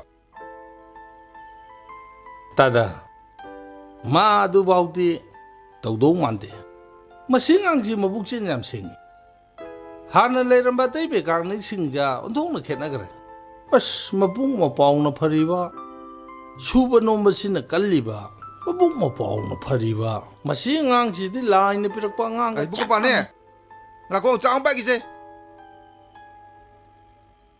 ꯏꯌꯥꯝꯕ ꯉꯁꯤꯗꯤ ꯋꯥꯛꯁꯣꯞ ꯑꯝꯇ ꯆꯠꯇ꯭ꯔꯕ꯭ꯔꯣ ꯑꯗꯨꯗꯤ ꯑꯦꯛꯇ ꯆꯥꯏꯗꯤꯌꯣ ꯏꯕꯨꯡꯉꯣ ꯏꯌꯥꯝꯕꯁꯤ ꯉꯝꯕ ꯂꯥꯛꯄꯗꯒꯤ ꯃꯄꯥꯟ ꯊꯣꯛꯄ ꯈꯔ ꯉꯝꯖꯔꯦ ꯃꯤꯔꯛ ꯇꯤꯟꯕ ꯈꯔ ꯌꯥꯎꯖꯔꯦ ꯏꯌꯥꯝꯕ ꯅꯅꯥꯎꯒꯤ ꯒꯥꯔꯤꯁꯦ ꯉꯝꯕꯅ ꯁꯦꯝꯕꯗꯤ ꯆꯦꯛꯕꯨꯛ ꯑꯝꯇ ꯂꯥꯎꯈꯤꯗ꯭ꯔꯦ ꯃꯥꯁꯦ ꯍꯩꯗꯤ ꯍꯩꯖꯠꯅꯤꯀꯣ ꯍꯩꯗꯤ ꯍꯩꯖꯠꯅꯤ ꯌꯥꯝ ꯍꯩꯒꯔꯕꯖꯥꯠꯅꯤ ꯃꯥꯅ ꯁꯦꯝꯕꯁꯤ ꯀꯝꯄ꯭ꯂꯦꯟ ꯀꯌꯥ ꯂꯥꯛꯀꯟꯗꯦ ꯀꯌꯥ ꯆꯂꯥꯝꯕ ꯍꯥꯏꯁꯤꯅ ꯀꯗꯥꯏꯗꯒꯤꯅꯣ ꯃꯅꯤ ꯃꯇꯨꯝ ꯑꯃ ꯈꯨꯜꯂꯒ ꯑꯩꯉꯣꯟꯗ ꯁꯤꯟꯅꯁꯜꯂꯝꯃꯦ ꯑꯩ ꯃꯥꯁꯦ ꯑꯩꯈꯣꯏ ꯁ꯭ꯋꯥꯏ ꯀꯁꯥꯔ ꯅꯨꯄꯤ ꯑꯃ ꯄꯤꯗꯣꯏꯅꯤꯀꯣ ꯇꯥꯗ ꯑꯩ ꯌꯨꯝꯗꯒꯤ ꯐꯣꯟ ꯑꯃ ꯂꯥꯛꯏ ꯆꯥꯛꯁꯦ ꯑꯝꯇ ꯄꯥꯏꯖꯔꯔꯣꯏ ꯀꯣꯟꯅ ꯄꯥꯏꯖꯔꯒꯦꯀꯣ ꯑꯩ ꯉꯁꯤꯗꯤ ꯆꯠꯂꯒꯦ ꯎꯔꯦꯗꯅ ꯇꯧꯔꯤꯁꯦ ꯑꯐꯕ ꯍꯥꯏꯁꯤꯗꯤ ꯃꯤꯅ ꯄꯥꯝꯕ ꯀꯜꯂꯛꯄ ꯍꯧꯅꯁꯥꯅꯤ ꯀꯥꯟꯅꯗꯦ ꯇꯣꯝꯄꯣꯛ ꯉꯝꯕꯁꯦ ꯅꯪꯒꯤꯗ ꯃꯔꯥ ꯇꯥꯅ ꯍꯣꯠꯅꯁꯤ ꯍꯣꯏꯅꯦ ꯇꯥꯗ ꯑꯗ ꯏꯆꯥꯃꯛꯇꯤ ꯅꯠꯇꯕꯅꯤꯅ ꯈꯥꯃꯨ ꯌꯥꯕ ꯅꯠꯇꯦꯗꯣ ꯇꯣꯝꯄꯣꯛ ꯏꯌꯥꯝꯕ ꯑꯃ ꯍꯥꯏꯒꯦ ꯅꯪ ꯃꯨꯟꯅ ꯈꯜꯂꯨ ꯅꯪꯒꯤ ꯅꯆꯥꯅꯨꯄꯤꯁꯦ ꯃꯉꯣꯟꯗ ꯄꯤꯔꯛꯁꯤ ꯑꯗꯨ ꯑꯣꯏꯔꯗꯤꯅꯦ ꯅꯄꯥ ꯅꯆꯥꯁꯨ ꯀꯥꯏꯅꯗ꯭ꯔꯦꯗꯅ ꯇꯥꯗ ꯑꯗꯨꯕꯨ ꯍꯦꯛꯇ ꯌꯥꯒꯗ꯭ꯔꯅꯦ ꯃꯥꯅ ꯏꯆꯥꯅꯨꯄꯤꯕꯨ ꯄꯥꯝꯕꯤꯒꯗ꯭ꯔꯅꯦ ꯑꯩꯅ ꯍꯥꯏꯔꯤꯁꯤꯗꯤ ꯌꯥꯏꯗ ꯍꯥꯏꯕꯤꯌꯨ ꯃꯈꯥ ꯇꯥꯕꯗꯤ ꯑꯩꯈꯣꯏ ꯁꯤꯜꯂꯒꯦ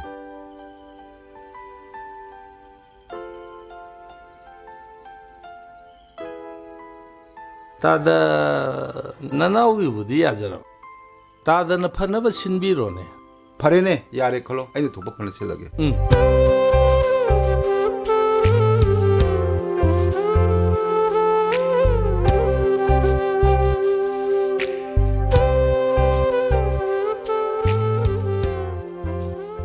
ꯄꯥꯕꯨꯡꯗꯨ ꯀꯩ ꯂꯩꯅꯥꯅꯩ ꯍꯥꯏꯒꯦ ꯂꯤꯚꯔ ꯁꯤꯔꯣꯁꯤꯁ ꯑꯣꯏꯔ ꯃꯥꯜꯂꯦ ꯄꯥꯕꯨꯡꯗꯨ ꯌꯨ ꯌꯥꯝ ꯊꯛꯄ꯭ꯔꯣ ꯊꯛꯑꯦ ꯀꯩꯗꯧꯉꯩ ꯆꯠꯇꯣꯏꯅꯣ ꯍꯌꯦꯡ ꯑꯌꯨꯛꯀꯤ ꯐ꯭ꯂꯥꯏꯠꯇ ꯍꯜꯂꯛꯄꯗꯤ ꯍꯥꯏꯕ ꯉꯝꯗꯦ ꯑꯅꯥꯕꯒꯤ ꯐꯤꯕꯝ ꯈꯪꯗ꯭ꯔꯤꯕꯅꯤꯅ ꯀꯩꯒꯨꯝꯕ ꯂꯩꯈꯤꯗꯕ ꯊꯣꯛꯑꯗꯤ ꯑꯩꯉꯣꯟꯗꯁꯨ ꯄꯥꯎ ꯄꯤꯔꯛꯑꯣ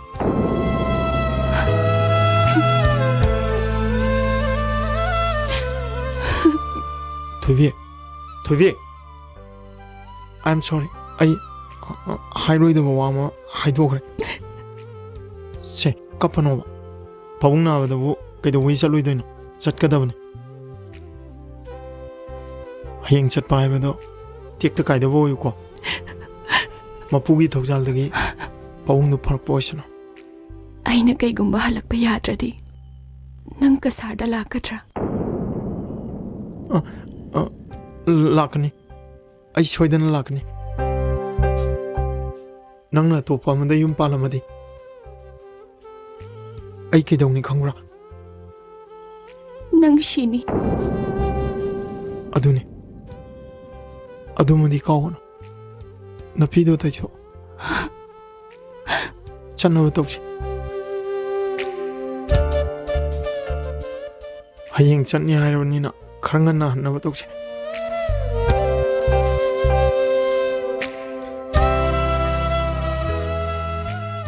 aina kaigumba halaktrabadi nang lakti lakadra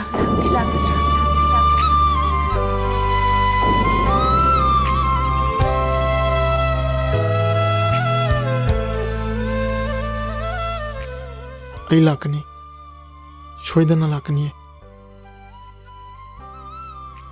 hayengdi thinba lakpa ngamoidabani na asi gate phuk thindoke lao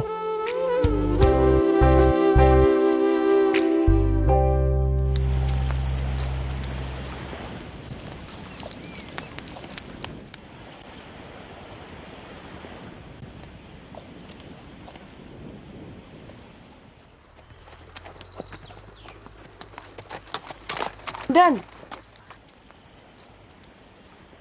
Tije nang la aba Kaidaw ba yawrage Tije nang gi luhong bai ne Ha kanaga Tije khangjan na da sar ne da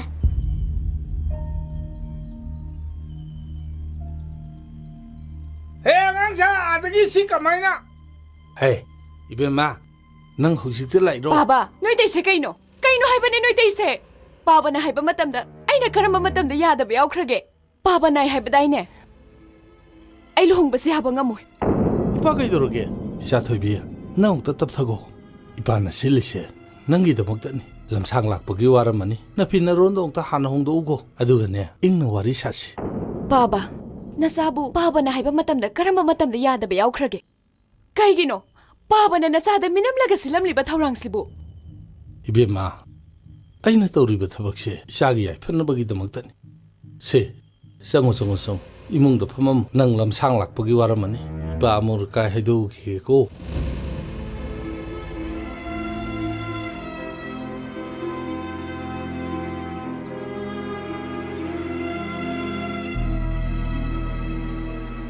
Tobi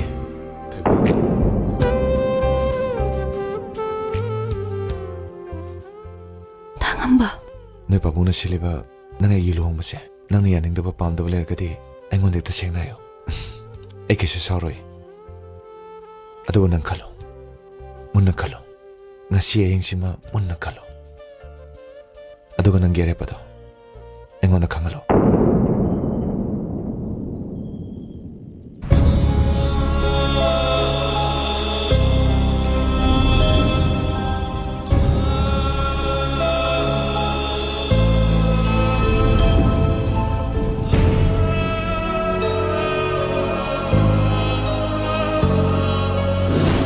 nangna to pamda yum palamadi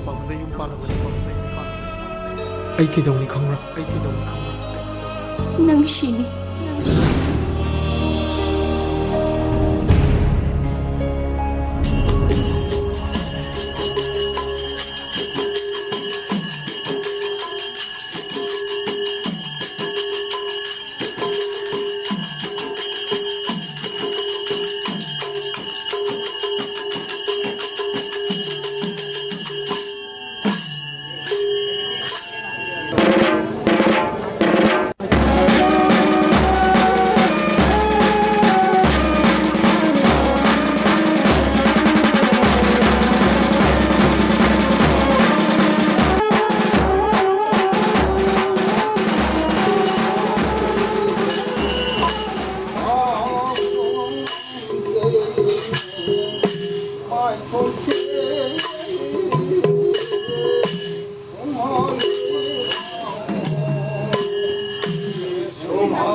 그노네 무시 군닝군이 진질렀더나.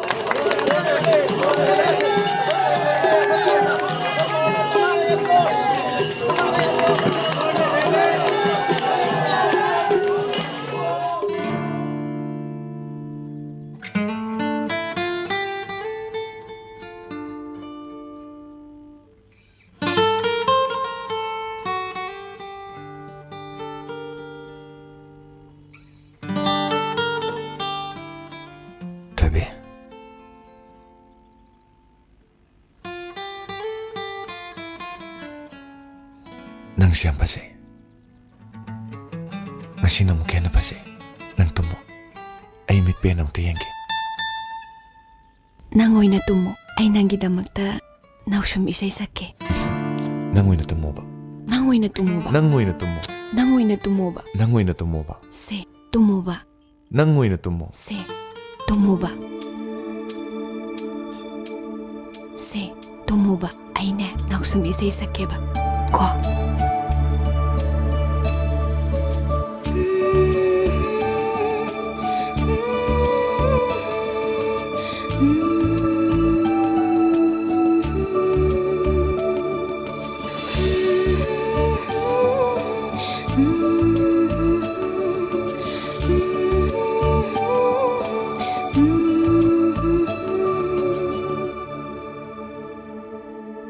웃음이 셀리싱에서 나시리 이기매체 으실로 하베 아로이 테비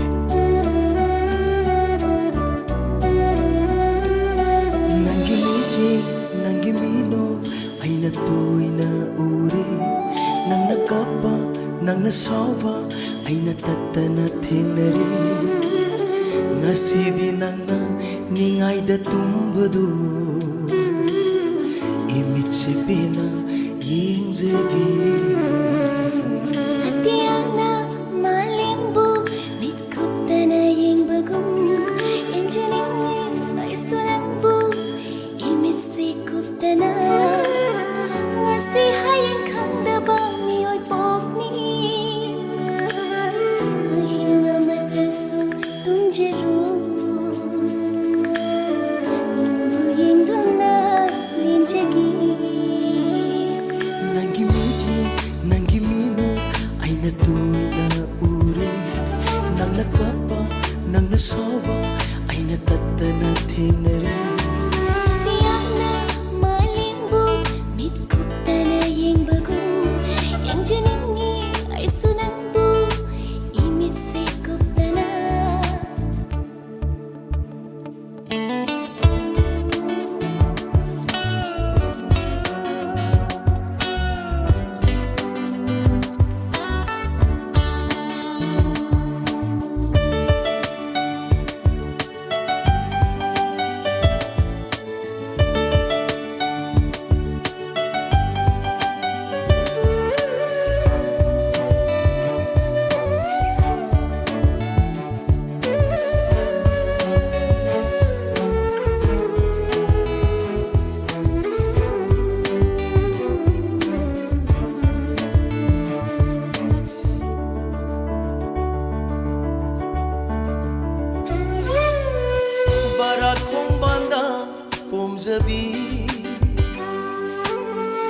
ꯅꯪꯒꯤ ꯂꯩꯅꯝꯗ ꯉꯥꯎꯖꯔꯛꯄ ꯄꯨꯟꯁꯤꯅꯤ ꯕꯥꯔꯥꯠ ꯈꯣꯡꯕꯥꯟꯗ ꯄꯣꯝꯖꯕꯤ ꯅꯪꯒꯤ ꯂꯩꯅꯝꯗ ꯉꯥꯎꯖꯔꯛꯄ ꯄꯨꯟꯁꯤꯅꯤ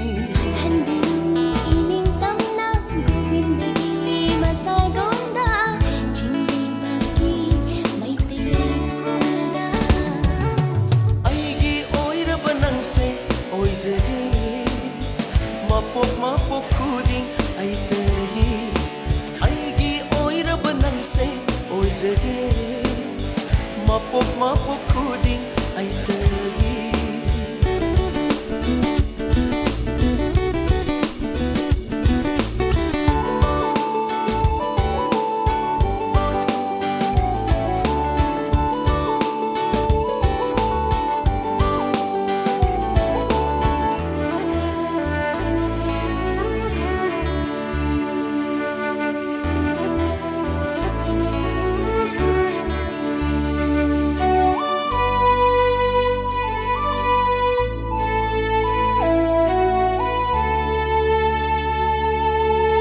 ꯄꯟꯊꯨꯡ ꯀꯩꯗꯅꯣ ꯈꯪꯗꯅ ꯂꯥꯛꯈꯤꯕ ꯈꯣꯡꯆꯠꯅꯤ ꯅꯪꯒꯤ ꯃꯥꯏꯀꯩ ꯌꯦꯡꯗꯨꯅ ꯄꯟꯊꯨꯡ ꯀꯩꯗꯅꯣ ꯈꯪꯗꯅ ꯂꯥꯛꯈꯤꯕ ꯈꯣꯡꯆꯠꯅꯤ ꯅꯪꯒꯤ ꯃꯥꯏꯀꯩ ꯌꯦꯡꯗꯨꯅ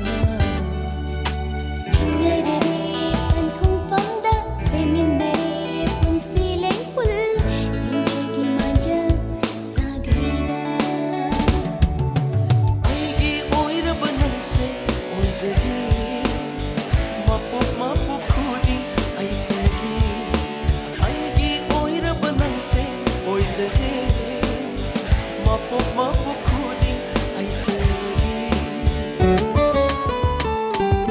ꯑꯇꯤꯌꯥꯅ ꯃꯥꯂꯦꯝꯕꯨ ꯃꯤꯠ ꯀꯨꯞꯇꯅ ꯌꯦꯡꯕꯒꯨꯝ ꯌꯦꯡꯖꯅꯤꯡꯉꯤ ꯑꯩꯁꯨ ꯅꯪꯕꯨ 이mit세 굽다나 ꯌꯦꯡꯖꯅꯤꯡꯉꯤ ꯑꯩꯁꯨ ꯅꯪꯕꯨ 이mit세 굽다나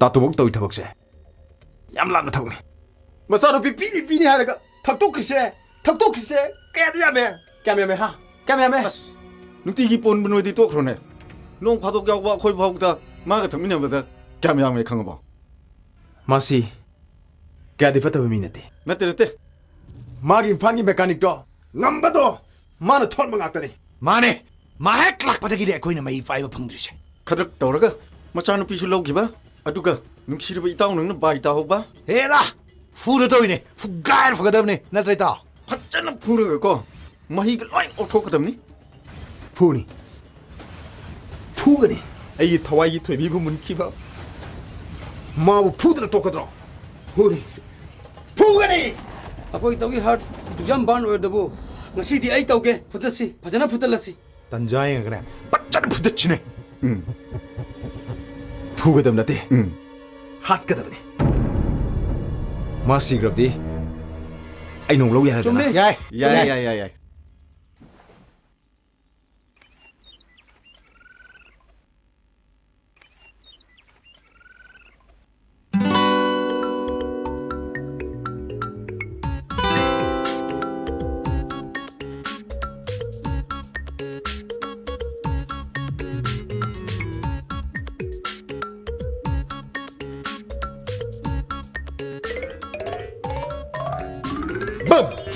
이마 강해 가이 ꯆꯠꯇꯣꯏꯅꯣ ꯋꯥꯛꯁꯣꯞ ꯆꯠꯀꯦ ꯂꯨꯍꯣꯡꯕ ꯅꯧꯔꯤꯕ ꯅꯨꯄꯥꯅꯕꯨ ꯃꯄꯥꯟ ꯊꯣꯛꯄ ꯍꯧꯅꯕ꯭ꯔꯣ ꯑꯩꯁꯨ ꯆꯠꯅꯤꯡ ꯄꯣꯠꯇꯦꯅꯦ ꯅꯣꯏ ꯅꯄꯥ ꯀꯣꯛꯇꯥꯡꯁꯦ ꯑꯁꯤꯅ ꯉꯁꯥꯏꯗꯩ ꯉꯥꯏ ꯂꯩꯔꯤꯁꯤ ꯅꯪ ꯎꯗ꯭ꯔꯣ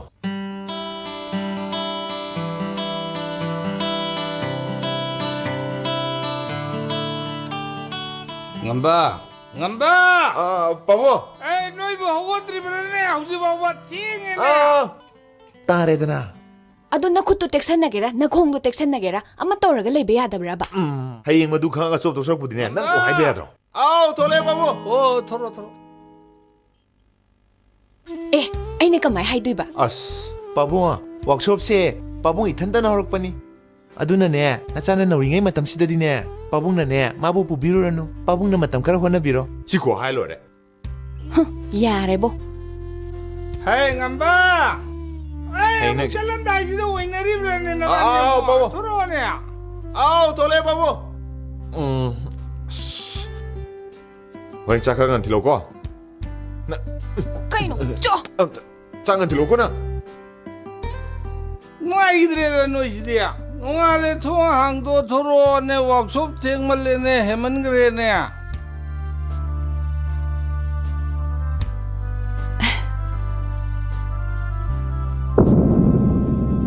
ꯅꯪꯅ ꯑꯇꯣꯞꯄ ꯑꯃꯗ ꯌꯨꯝ ꯄꯥꯜꯂꯝꯃꯗꯤ ꯑꯩ ꯀꯩꯗꯧꯅꯤ ꯈꯪꯕ꯭ꯔꯥ ꯅꯪ ꯁꯤꯅꯤ ꯅꯪ ꯁꯤꯅꯤ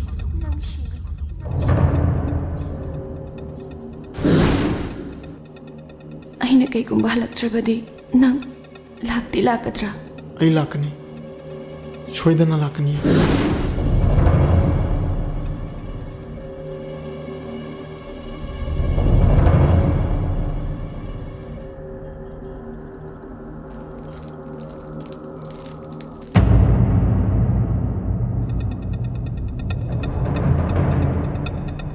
ꯅꯪꯅ ꯑꯇꯣꯞꯄ ꯑꯃꯗ ꯌꯨꯝ ꯄꯥꯜꯂꯝꯃꯗꯤ ꯑꯩ ꯀꯩꯗꯧꯅꯤ ꯈꯪꯕ꯭ꯔꯥ ꯅꯪ ꯁꯤꯅꯤ ꯑꯩꯅ ꯀꯩꯒꯨꯝꯕ ꯍꯜꯂꯛꯇ꯭ꯔꯕꯗꯤ ꯅꯪ ꯂꯥꯛꯇꯤ ꯂꯥꯛꯀꯗ꯭ꯔꯥ ꯑꯩ ꯂꯥꯛꯀꯅꯤ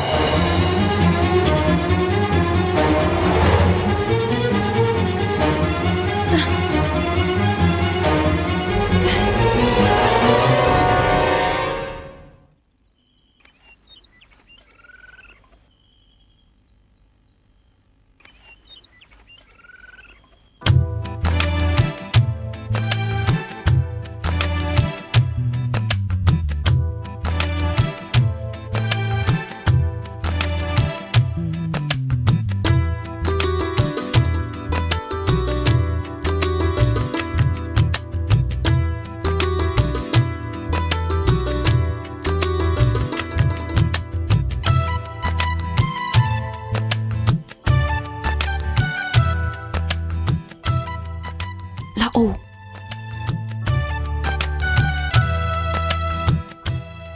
ꯑꯁ ꯂꯥꯛꯑꯣ ꯍꯥꯏꯕꯅꯦ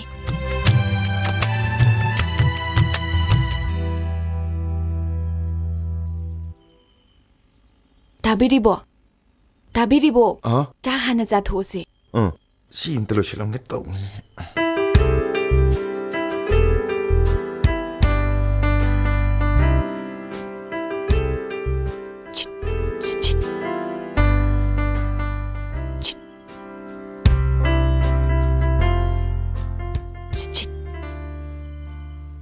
ꯆꯥꯔꯨꯁꯤ ꯂꯥꯛꯑꯣ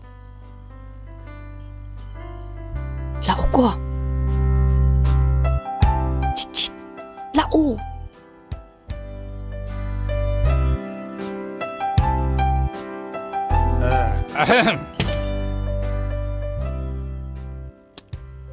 ꯃꯅꯨꯡꯒꯤ ꯊꯕꯛꯇꯤ ꯂꯣꯏꯔꯕꯅꯤ ꯍꯩ ꯉꯝꯕ ꯊꯕꯛꯄꯨꯗꯤ ꯂꯣꯏꯁꯤꯜꯂꯦꯗ ꯆꯥꯛ ꯆꯥꯊꯣꯛꯑꯁꯤꯗꯅ ꯂꯥꯛꯑ ꯈꯨꯠ ꯁꯥ ꯀꯥꯝꯊꯣꯛꯑꯁꯤ ꯂꯥꯛ ꯍꯣꯔꯦꯟ ꯀ꯭ꯂꯥꯁꯁꯤꯗꯪ ꯇꯥꯏꯠ ꯇꯧꯁꯤꯜꯂꯒꯅꯦ ꯑꯗꯨꯝ ꯌꯥꯔꯅꯤꯗ ꯆꯥꯛ ꯆꯥꯛ ꯑꯝꯇ ꯆꯥꯊꯣꯛꯈꯤ ꯐꯅꯤ ꯐꯅꯤ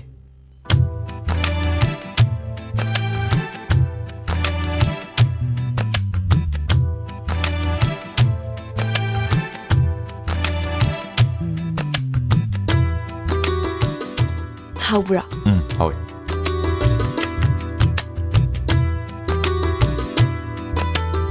ꯌꯥꯝ 이렇게 ꯌꯥꯔꯦ 이렇게 ꯅꯪ ꯆꯥꯔꯣ ꯑꯗꯨꯝ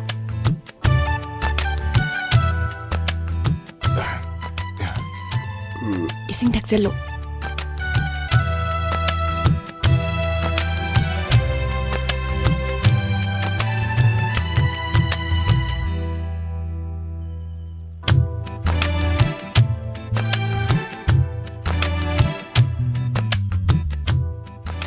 하얗게세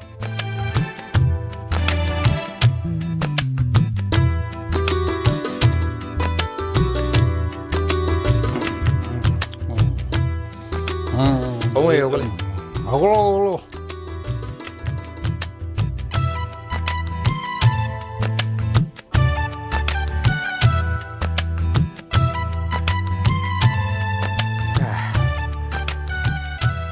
ngamba ꯑꯁꯤꯕꯨ ꯅꯪ ꯅꯨꯄꯤꯔꯣ? ꯃꯥꯅꯦ. ꯃꯣꯏ ꯄꯥꯕꯨꯡ ꯅꯆꯥꯅꯨꯄꯥꯅ ꯑꯁꯨꯛ ꯀꯨꯏꯕꯁꯦ ꯏ ꯄꯥꯎꯒ ꯑꯝꯇ ꯐꯥꯎꯔꯛꯇꯕ ꯃꯈꯩ ꯀꯗꯥꯏꯗ ꯀꯔꯤ ꯇꯧꯔꯤꯕꯅꯣ ꯍꯥꯏꯕꯁꯦ ꯀꯔꯤꯝꯇ ꯊꯤꯕꯤꯔꯔꯣꯏꯗ꯭ꯔꯣ? ꯆꯂꯥꯝꯕꯅꯗꯤ ꯁꯤꯜꯆꯔꯗ ꯋꯥꯛꯁꯣꯞ ꯑꯃꯗ ꯌꯧꯍꯧꯋꯤ ꯍꯥꯏꯅꯤ. ꯑꯣ, ꯑꯗꯨ ꯑꯣꯏꯔꯒꯅ ꯆꯂꯥꯝꯕꯗ ꯁꯤꯜꯆꯔꯒꯤ ꯀꯗꯥꯏꯋꯥꯏꯗꯅꯣ ꯀꯅꯥꯒꯤ ꯋꯥꯛꯁꯣꯞꯇꯅꯣ ꯍꯥꯏꯕꯗꯣ ꯍꯪꯂꯒ ꯑꯃꯨꯛꯇꯪ ꯆꯠꯄꯤꯔꯨꯕꯅ ꯐꯔꯣꯏꯗ꯭ꯔꯣ? ꯍꯣꯏꯅꯦ, ꯑꯗꯨꯕꯨꯗꯤ ꯆꯨꯝꯕ. ꯑꯗꯨꯗ ꯆꯂꯥꯝꯕꯗꯨꯁꯨ ꯁꯥꯅꯧꯒꯤ ꯒꯥꯔꯤ ꯊꯧꯕ ꯇꯣꯛꯑꯒ ꯃꯌꯨꯝ ꯀꯁꯥꯔꯗ ꯂꯩꯈ꯭ꯔꯦ ꯍꯥꯏꯅꯤ. ꯑꯗꯨꯗꯤ ꯍꯪꯕ ꯌꯥꯕ ꯀꯅꯥ ꯀꯅꯥꯗꯤ ꯂꯩꯔꯤ? ꯁꯨꯝꯗꯧꯔꯒꯦ. ꯀꯁꯥꯔꯗ ꯀꯅꯥꯅꯣꯝꯃ ꯊꯥꯔꯒ ꯆꯂꯥꯝꯕ ꯊꯤꯍꯜꯂꯒ ꯃꯉꯣꯟꯗ ꯍꯪꯕ꯭ꯔꯥ ꯅꯠꯇ꯭ꯔꯒ ꯃꯥꯒ ꯂꯣꯏꯅꯅ ꯊꯤꯍꯟꯕ꯭ꯔꯥ ꯑꯃ ꯇꯧꯔꯒꯦ. ꯑꯗꯣ ꯃꯤ ꯊꯥꯒꯗꯕ ꯑꯣꯏꯔꯕꯗꯤ ꯈꯤꯇꯪ ꯊꯨꯅ ꯊꯥꯕꯤꯌꯨꯀꯣ. ꯀꯔꯤꯒꯨꯝꯕ ꯏꯆꯥ ꯅꯨꯄꯥꯗꯨꯅ ꯐꯠꯇꯅꯨꯡꯗ ꯊꯣꯛꯈ꯭ꯔꯕꯗꯤ ꯅꯤꯡꯉꯝꯍꯧꯔꯣꯏ ꯍꯥꯏꯕ. ꯊꯥꯔꯒꯦ.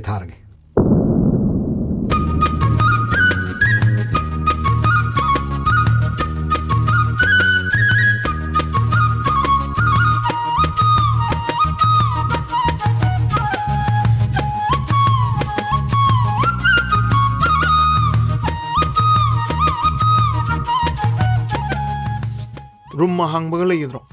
लेनी. सिंगल लो डबल लो? सिंगल बेड ने. थोबिया. थोबी. काय चलुजान? थोबिया.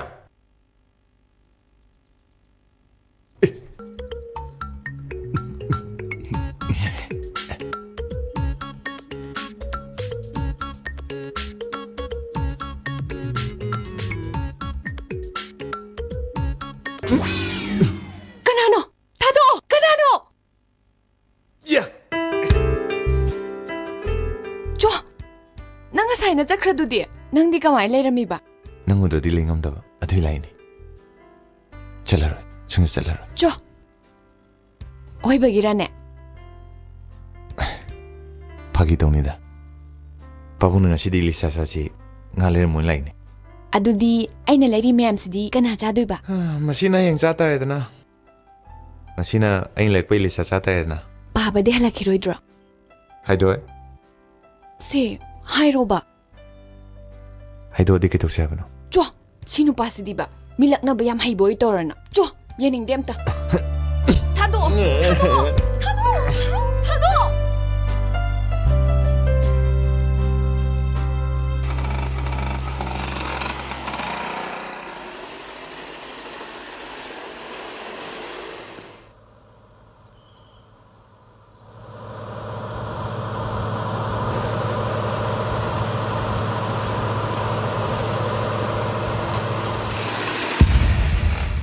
ngaiko khamo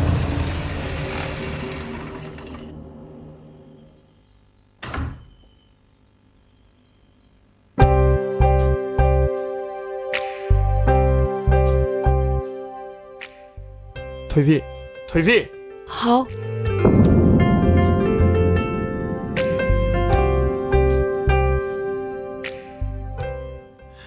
ai lai Talamay. Nang hospital chatoiro. Chak thiluge tawbane. Si noi thongalo. Aw, mane. Noyom sideiro. Manungdane. Kaidongai lake. Ai ngarang lakpane. Ado ai hegi orpaga hotel da dum pothar lero. Oto. Talamay. I saksi thin ba thank dore. I hospital dagi halaga horen hotel do ina unarase. Karamba hotel da lege room number D. Hotel Rose Valley. Room number 101. Horen unarase. I chauki ge.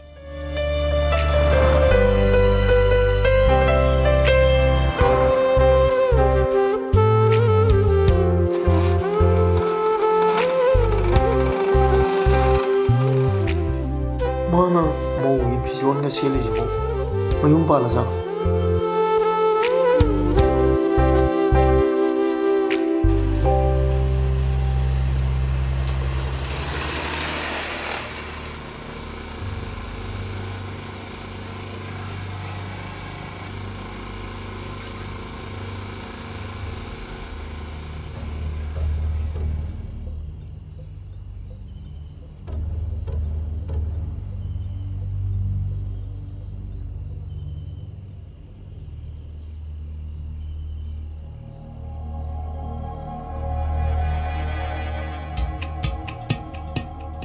ai lại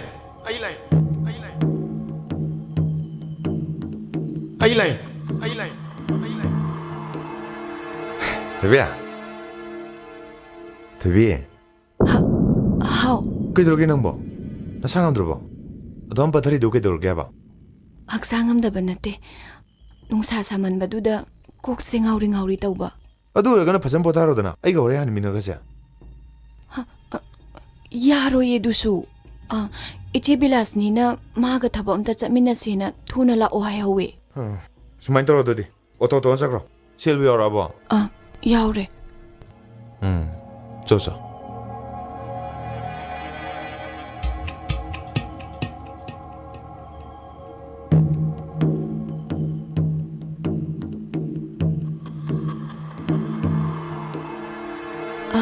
Kainomta hangeba. Yani? Room number 101 sibu kadomdano.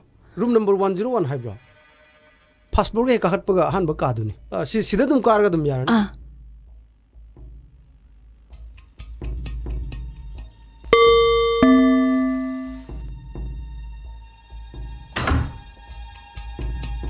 Thôi vị lo trong rồi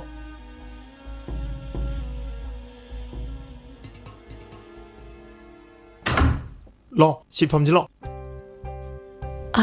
Yarani. Ai sida oina dum phamage.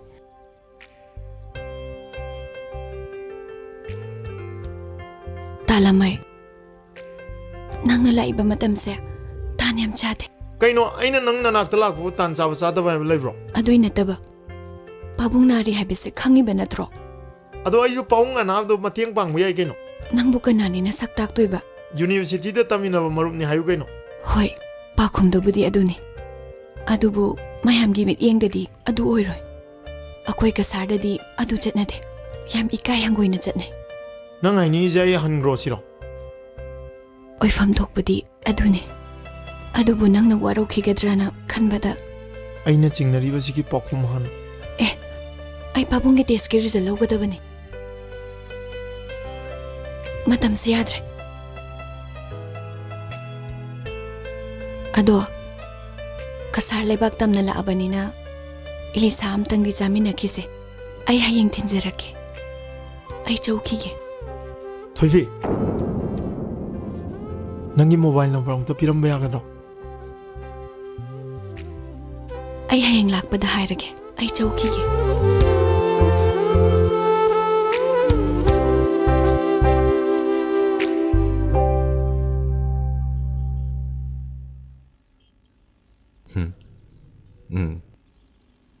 버버이 어이더리 버버이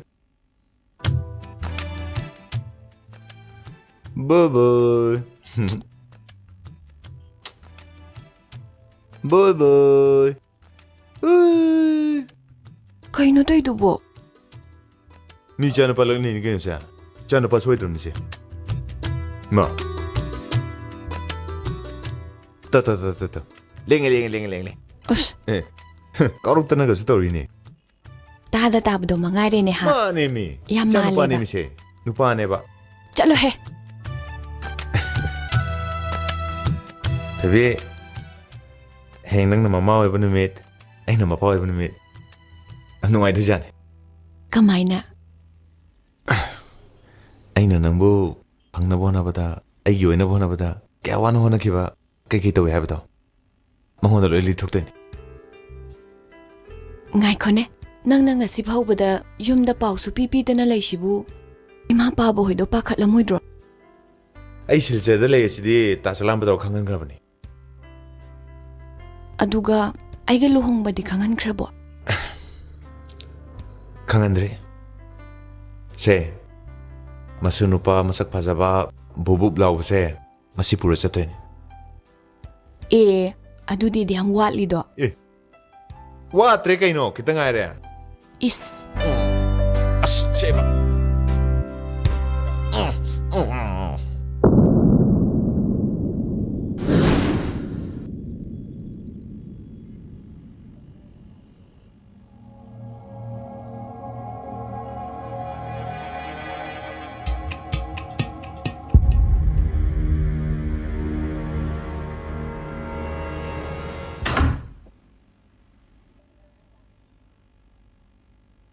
Ilisadubu haubra. Sadre. Kaigino. Nanga samina ge nang ngai bane. Nangi saba mati sada banu natti. Aidi chare. Nang nai nak ta phamaga aibu pijabado adu pamane. Nang na pamli adum. Ina hena tawsaningi pangaktani.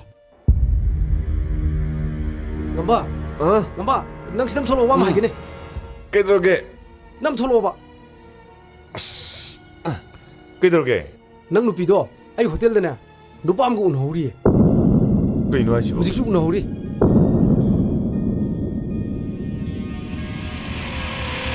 Nang khatin la ko. Nati di muisat khani. Ai chalage ko.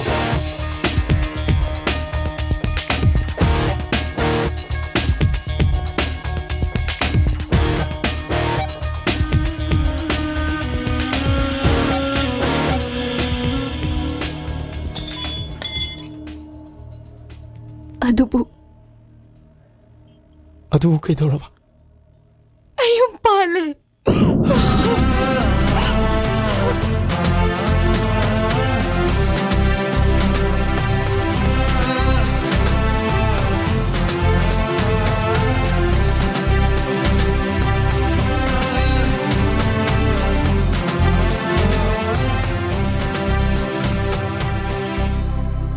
Ngamba nang ka chito no. Asai mo chalu sidana. Ngasi port khara paige.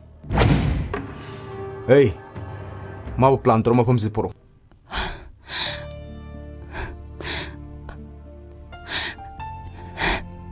Ako'y babong na silang banupane. Ay na impaldagi hanki banumitugi. Nung alaga, ay giluhong banumit ni.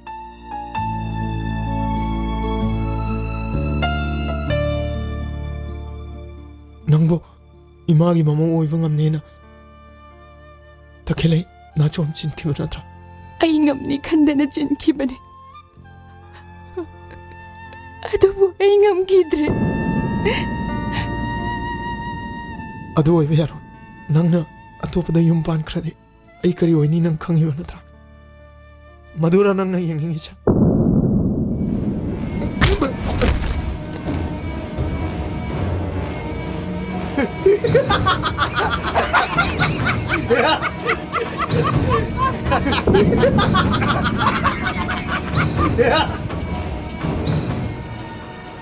Nang tagkani fajjana thagthaba tare nang. Ngasidi Imphal macha nang lafuda mon khang tare na. Kaino tise. Nutise kaino. Hey, kaino de kaino. Nang na maram oraga. Aigi tobi busu aingondagi laga mullaga pukiba. Hey, masimedi khango. Tobi do.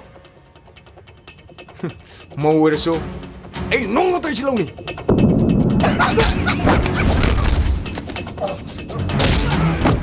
Yeah!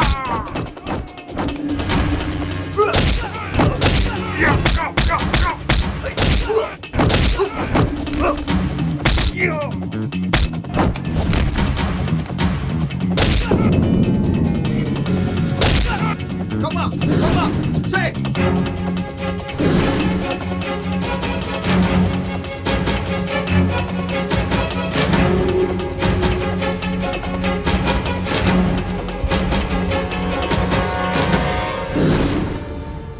Tamoy sing na hajari. Laibag na tamang bahay ba se? Tayo doon na chin bangamde. Nangay buwaraw gano. Nang ginong shiba ay namiray kibanante. Nang ngasi oram iba pibam sige maram. Chama pidu na so. Ay tajabang ma. Ay nang mupuda na sungan nalo. Ay amo kaso hajari. Nang ay giwagal tadog piyo. Nang ginong shibagi laman ay mapog ko di magtatun sinjarage. Ay yaroy wawari. Nang mupudo na sa payos. Nante, warip aduhan dog piyo. Machaw ibasing na mama mapagi at hangak bahay basisu. Tau dayada ba oy kiba na. Ay na hanjin na hajeri. Nang ay bungak piyo.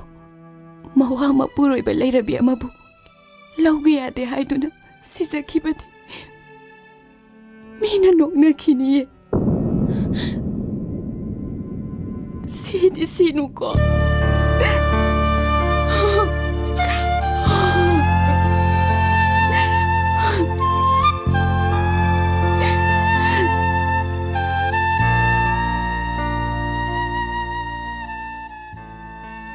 쟤 탱이 능 잘라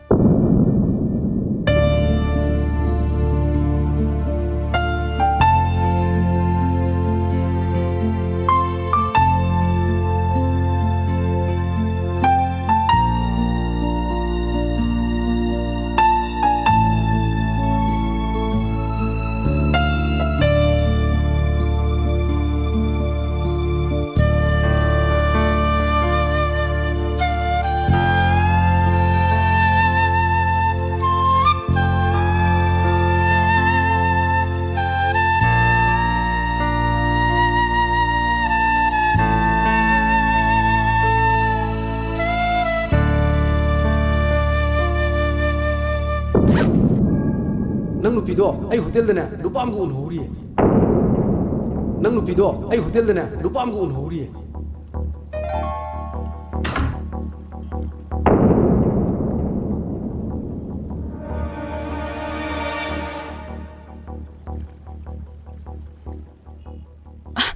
ꯀꯥꯏ ꯆꯠꯄꯤꯗꯣꯏꯅꯣ ꯅꯪ ꯂꯥꯛꯕꯅꯤꯅ ꯑꯩ ꯆꯠꯄ ꯌꯥꯔꯦ ꯀꯥꯏꯗꯅꯣ ꯌꯨꯝꯗ ꯄꯥꯕꯨꯡꯒ ꯁꯥꯎꯅꯕ꯭ꯔꯣ ꯀꯩꯒꯤꯅꯣ ꯅꯪ ꯑꯁꯨꯝ ꯍꯪꯉꯤꯁꯦ ꯃꯔꯝꯗꯨꯗꯤ ꯍꯥꯏꯔꯝꯕꯗꯤ ꯌꯥꯏꯗꯅ ꯀꯔꯤꯒꯤꯅꯣ ꯍꯥꯏꯕꯅꯤ ꯅꯪꯅ ꯃꯔꯝ ꯌꯥꯝ ꯈꯪꯅꯤꯡꯉꯤꯁꯦ ꯍꯥ ꯃꯔꯝ ꯌꯥꯝ ꯈꯪꯅꯤꯡꯕ꯭ꯔꯣ ꯅꯪ ꯁꯤ ꯀꯥꯏꯗꯩꯅꯣ ꯁꯤ ꯀꯥꯏ 부르게 어이 나친구 그뭐 지 가이 부르게 하면은 에이 ngasidagiне aina chaning chapa tawning matawudane nangna thingmang amagi hakdu leitrabani kaba kaigino nangna hotel toy toy chalido ha nachindu khumo karigino habane adugi oire adudi iche bilasni na thabak chaluse habdu chatminabani ai nga sai haidu tu moda nangna chindu fasan thirebana nang aran ba mukum no na aran ba chama chama ngandurina nangna tawriba thabak tubu aina khangamoin khanbro ai khangamoin khanbro nangna pakum kya pidrasu aina kaisu thajaga dau leiti nati nangna tawriba thaba adubu aina torba matamda nang nuwaramgadro nang nuwaigadro adudi nangna serana na khanbane ai tumle tainde aina nangbu thakki adawana khanjaroba aduga nangna chukyam nemjariba na puro iba leina atop lamlan mamaga unaba ngamamnina aigi phamdagi nangna pedrisi karino haibane nangna khongbamdu thangjandringai mamangda aingonda su kitangdi khangalambe aidana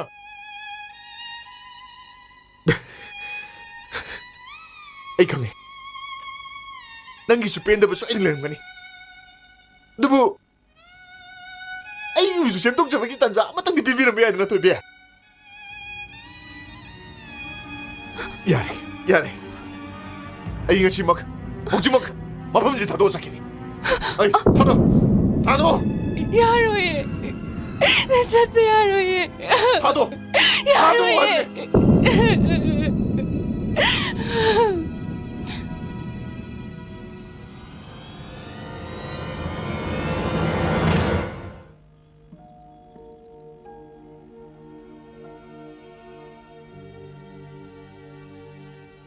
ngasaingai noina ngangnaribo wado ipaloin tare karigin ho ipabu asuk jam thai kai ba piribse aini paisa pusi supo kaina tana ba silli ba sibo nang pamdre yaningdre sera pabung ngamba matang si hurde ai nangi aningba pambada ayet papir aduga amrumda aigi hek pokse paisani haidnasu aigi thoibigi misang di changro ipanga sisu niksingle aigi lekhata na mangluraba yungawa 미ям다 싱타나드라바 미야마 오이람바도 낭나 피범치 용나바 오엘라키바 나드라 이마 고이나 록데네 해 아이기 핵복잡의 자동 칼리네 해 아드부 레이리바 피범시다 아이 낭원다 삿가누 하이나 틱마디 ngamde 아드부 낭나 사크라바디 이빠기 타모시다 누가이따바 아마디 레호라니 아드부 이샤누피기 ngasi기 와톡체 까람나 오이바노 하이바도 하요 따스나 춤미 춤데 하이바시 이빠 흥박 빠미 ꯑꯩꯅ ꯊꯣꯏꯕꯤꯕꯨ ꯊꯥꯗꯣꯛꯇꯨꯅ ꯆꯠꯄ ꯌꯥꯅꯅꯕ ꯃꯉꯣꯟꯗ ꯃꯔꯥꯜ ꯑꯃ ꯁꯤꯖꯤꯟꯕꯁꯨ ꯅꯠꯇꯦ ꯏꯄꯥ ꯑꯃꯅꯤ ꯈꯟꯖꯔꯤꯕ ꯄꯥꯕꯨꯡ ꯏꯐꯝꯗ ꯑꯩꯅ ꯀꯩꯗꯧꯕꯒꯤ ꯃꯤꯅꯝꯃꯔꯣꯏꯗꯣꯏꯅꯣ ꯄꯥꯕꯨꯡ ꯑꯩꯅ ꯍꯥꯏꯖꯔꯤꯕꯁꯤ ꯊꯥꯖꯕꯤꯗ꯭ꯔꯒ ꯍꯧꯖꯤꯛꯃꯛ ꯆꯠꯂꯒ ꯍꯪꯕꯤꯌꯨ ꯄꯥꯕꯨꯡ ꯍꯣꯇꯦꯜꯗ ꯆꯠꯄꯤꯌꯣ ꯄꯨꯝꯅꯃꯛ ꯊꯣꯏꯕꯤ ꯈꯪꯕꯅꯤ ꯑꯗꯨꯕꯨ ꯑꯩꯗꯤ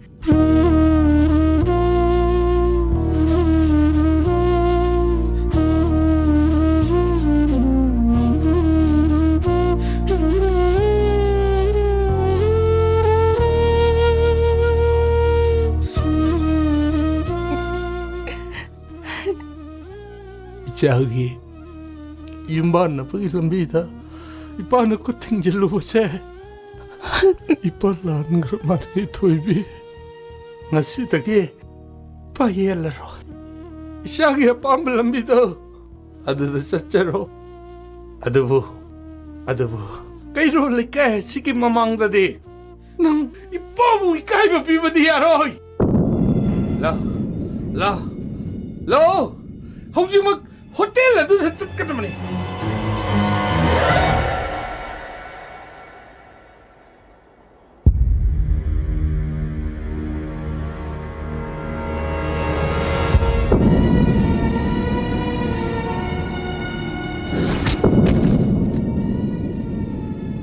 아이, 넌 까이데이노.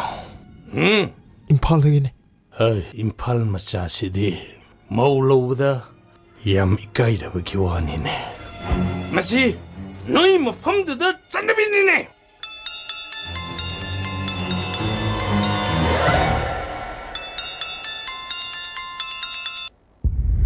할로?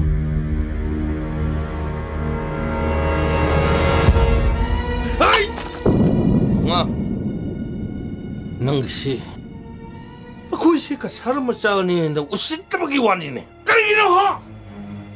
ꯅꯪꯅ ꯃꯌꯨꯝ ꯃꯀꯩ ꯄꯥꯟꯗꯨꯅ ꯂꯩꯔꯕ ꯑꯩꯒꯤ ꯏꯆꯥꯁꯤꯕꯨ ꯀꯧꯊꯣꯛꯇꯨꯅ ꯀꯔꯤꯒꯤ ꯎꯅꯔꯤꯕ ꯅꯪꯁꯤ ꯊꯦꯝꯕꯅꯧꯕ ꯌꯥꯝ ꯍꯩꯕꯒꯤ ꯋꯥꯅꯤꯅꯦ ꯍꯩ ꯌꯦꯡꯉꯨ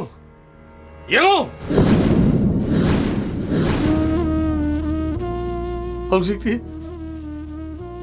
ꯏꯆꯥꯁꯤꯒꯤ ꯏꯪꯅ ꯆꯤꯛꯅ ꯂꯩꯖꯔꯝꯕ ꯌꯨꯝꯁꯤ ꯅꯪꯅ ꯊꯨꯒꯥꯏꯔꯦꯗꯅ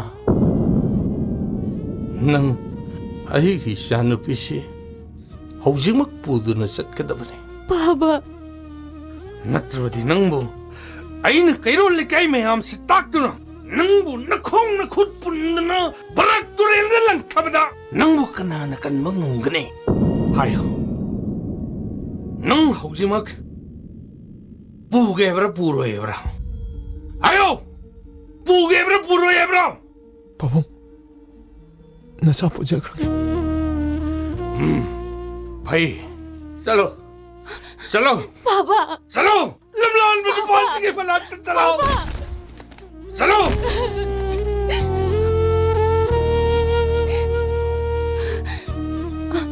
तबे इपागी तबे नम इपाप नुचित्रे को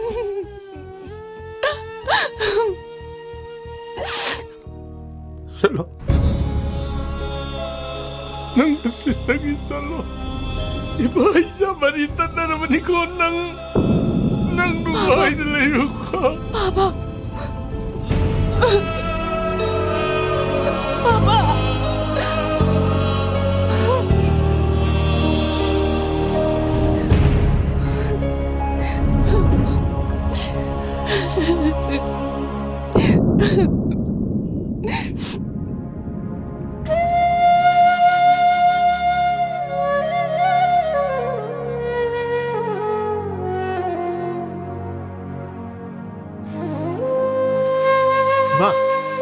덤비. 라에 라에 라에.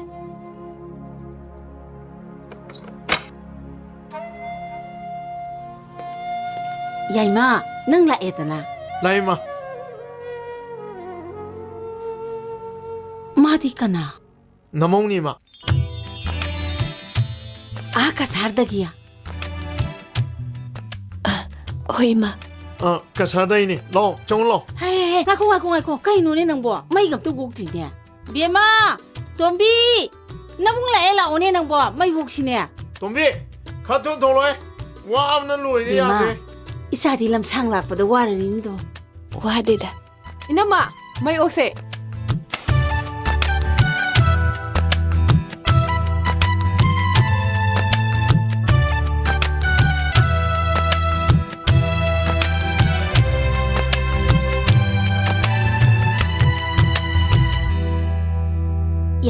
야래. 비에마, 낭부 이마나 셈키부터 켈레이 나솜 진키비두로. Mani, ma. 나솜두디 야오룩브라. Yauri, ma.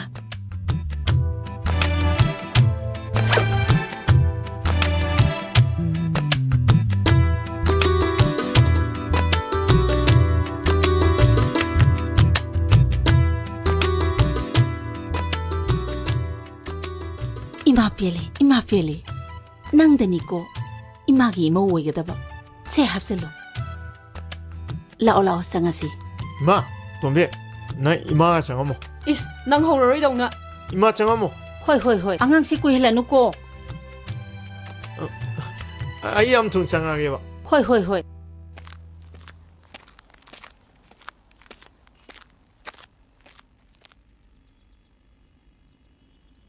토비, 아이나 낭부 마파마시다 부드는 라이자. 탐모면 야래 라게 봐. 낭 카리 와레 호베 몰라이시나. 아이 그 좋아티요. 다 켈레이 나 좋은 저 챔피언은 라프네. 하이마. 너희 보고 싶어 앙 무사동나 프로젝트 와카이도 떠오리브라네. 프로젝트 와키나 팀이 미원은 기피남님. 하이마.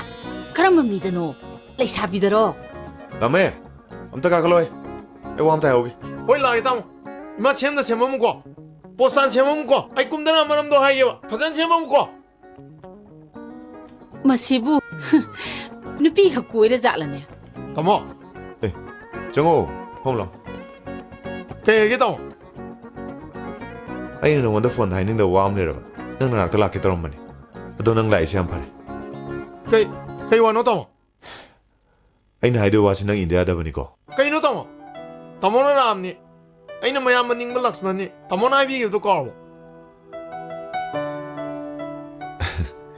ina on ningsing le siga aina haido sigon thona bu chana kre tamo ai da do hayo ai tarang khay nang no han do ne Laxman na matai masita sina budona nang suna tai moy ga doido question chena bata ban kana no kay le kay de no le no ye myu da ta me ne ma su chinu bi ji khang dro se no di ba men pule haina mana dia atamo ma se gi da mukta sem birak pani ai ma lo do be ade aduna atopana mien kan jan na ba nana kupsen chena bata ke gumom ching na ba le na engon dek ta pau pya ka da tamo tamo ai chala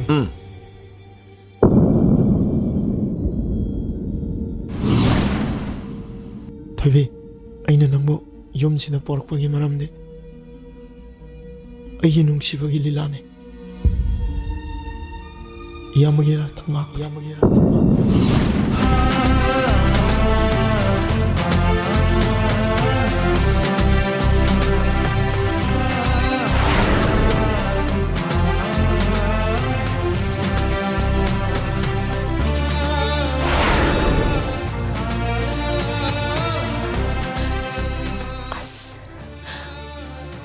Kalurisiga.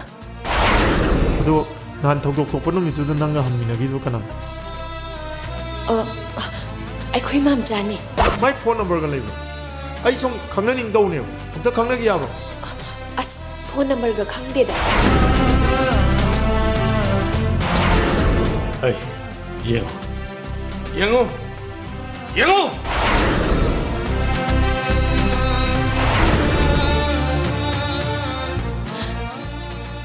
ꯁꯤꯗ ꯂꯩꯕ ꯉꯝꯃꯔꯣꯏ ꯑꯁ ꯑꯩ ꯏꯀꯥꯏꯕꯅ ꯁꯤꯔꯦ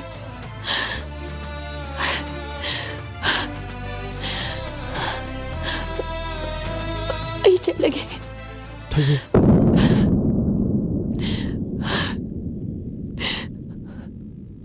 ꯑꯩꯅ ꯅꯪꯕꯨ ꯃꯇꯝ ꯄꯨꯝꯅꯃꯛꯇ ꯂꯥꯟꯅ ꯈꯟꯈꯤꯕ ꯂꯩꯇꯦ ꯅꯪꯗꯤ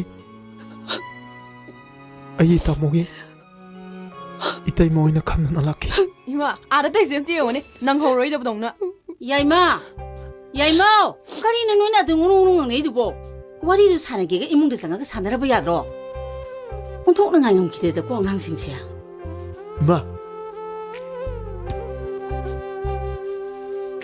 정호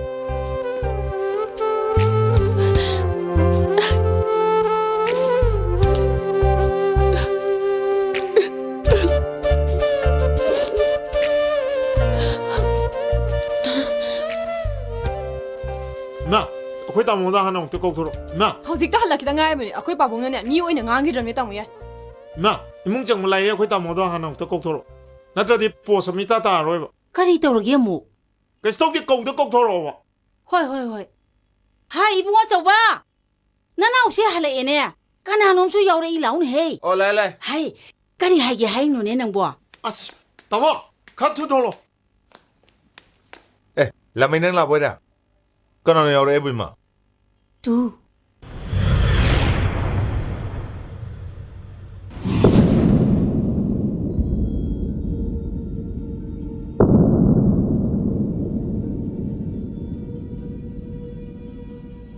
이마 ꯑꯩꯈꯣꯏ ꯇꯥꯃꯣꯒꯤ ꯇꯩꯃꯅꯦ ꯇꯥꯃꯣ ꯑꯩꯅꯦ ꯃꯌꯥꯝ ꯃꯅꯤꯡꯕ ꯂꯛꯁꯃꯟ ꯁꯥꯕꯗꯅꯦ ꯊꯥꯡ ꯑꯀꯣꯟꯕꯤ ꯆꯥꯒꯦ ꯇꯧꯏ 이태이마ꯁꯦ ꯌꯥꯝ ꯋꯥꯅ ꯄꯣꯔꯛꯈ꯭ꯔꯖꯥꯠꯅꯤ 시닝지 따이는 뽀리니 마 아두다 떠오는 까나로 나 저원 통화 자타주기 까리노니 노네 강나리시보 이마부 쌈함나리네 타모니 이태이마데 서울도 이신노 뽀봉노 더브네 꼬노 와리도 사르죠 이태이마세 형 뜰록산 비슬로이 아이마 무슨 록슬로이 마디 아이가 분식이 가이나라버니 마게 딱기 나트로 이마 아이빠다기 농시부는 삐네 해라 해드나 पुनः थादोलो बगी इरालम लंग सिलिप से माई दे मंगतनी ने इमाई पा थादोक तो माई मेरम तो जाओ इन दोनों ले रुचे hey क्या करने भी ना पूरा बले ले ना अचिक पका मत आतो पनु पा मग चित्त ना भी कंबे बेने दे भी नंगु मना जुयु मसी की मवे दिने ओय ठोक दबने खाबा तामो इधर सेरानन चाकिदोरे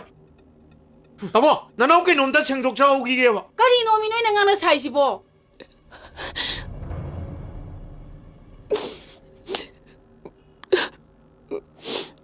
ꯆꯨꯝꯃꯦ ꯑꯩꯒꯨꯝꯕꯤ ꯏꯆꯝ ꯆꯝꯖꯕꯤ ꯃꯔꯛ ꯈꯣꯡꯕꯥꯜꯗ ꯆꯥꯎꯖꯔꯛꯄꯤ ꯀꯁꯥꯔ ꯅꯤꯡꯉꯣꯜ ꯑꯩꯅꯗꯤ ꯑꯁꯨꯛ ꯃꯔꯣꯛ ꯂꯩꯈ꯭ꯔꯕ ꯃꯅꯨꯡ ꯀꯟꯕ ꯏꯃꯨꯡꯁꯤꯒꯤ ꯑꯩꯅ ꯀꯔꯝꯅ ꯃꯧ ꯑꯣꯏꯒꯅꯤ ꯑꯩꯗꯤ ꯑꯄꯪꯕꯤꯅꯤ ꯄꯪꯉꯨꯕꯒꯤ ꯃꯍꯩꯅꯅꯤ ꯑꯩꯅ ꯉꯁꯤ ꯏꯀꯥꯏꯕ ꯍꯟꯖꯤꯟ ꯍꯟꯖꯤꯟ ꯅꯪꯉꯤꯁꯦ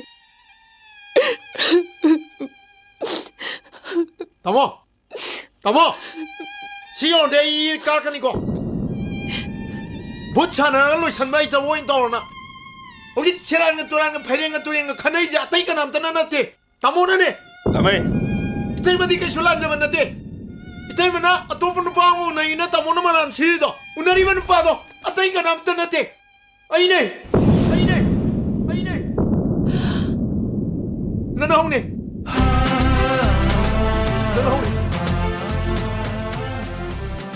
अदुगा हंजिन हंजिन उन्नरीबगी मरमना अइना इतैमसे अतोपन पादा मयुम पाले खलुबदगी मौ ओइरसु लौनी हाइगिब तामोगिदमा हंजिन हंजिन इतैमबो गिरिगिरि तागा अइना मफमसिदा पोरखिबने ननाउ लक्ष्मण ओयो हाइगिबदो तामोबो काउरबो तामोना इसागी अपामा फंगनो होनबदा मी मयाम अमा अपंगमा गाउवा सिरि करिगिनो lamai ne ambalan kramale तामो aina migi pawu thajruba achum chum da thidoktana asaw na mang thadun lakiba aina nang orangani khaludabana kasar macha kharana nayamba buhana bohonar pagi ma pacharu badagi aina monda kya dan lana lore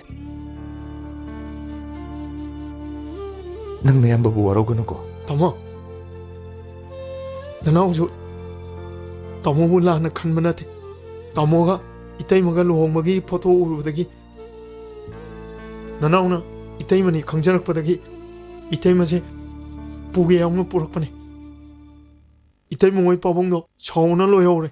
Maram aduna ai tamoga isile naungne haidokpa ngamamde. Yare nasina naugi drama do loisalo ima ta bangamdre kairo le kaina tarang karino hane doisibo na tai jade da kona khoisia bema ima loina tare imauna lan banati aigi mathong hukta baisa ani sina lan ba warame isa waramani lao imung sangasi ima nacha bungak piyo nacha hanjakrage kari aidi apangbine aigi apangba wakalna maitai ipa ipugi lamdam se laining ba henman khiduna ngasi ikaiba chopa nangise punsida sidagi heni ikaiba muk leiraroi ima nacha bungak piyo ai chachakrage Tema Nang ay iwasong tatak. Ay nang inapamdiam lan kritobe.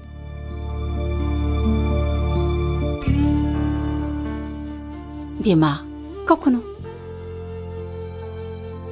imaudi ni pilattagi athoi bini kanglaba leirang na so mamabu mapok ka hendana leina ma phawbu so hendana porok pangam bini aduk section ban pidi malem dani suramoi nangu ima woidana kana bu woigani lao imung sangasi ima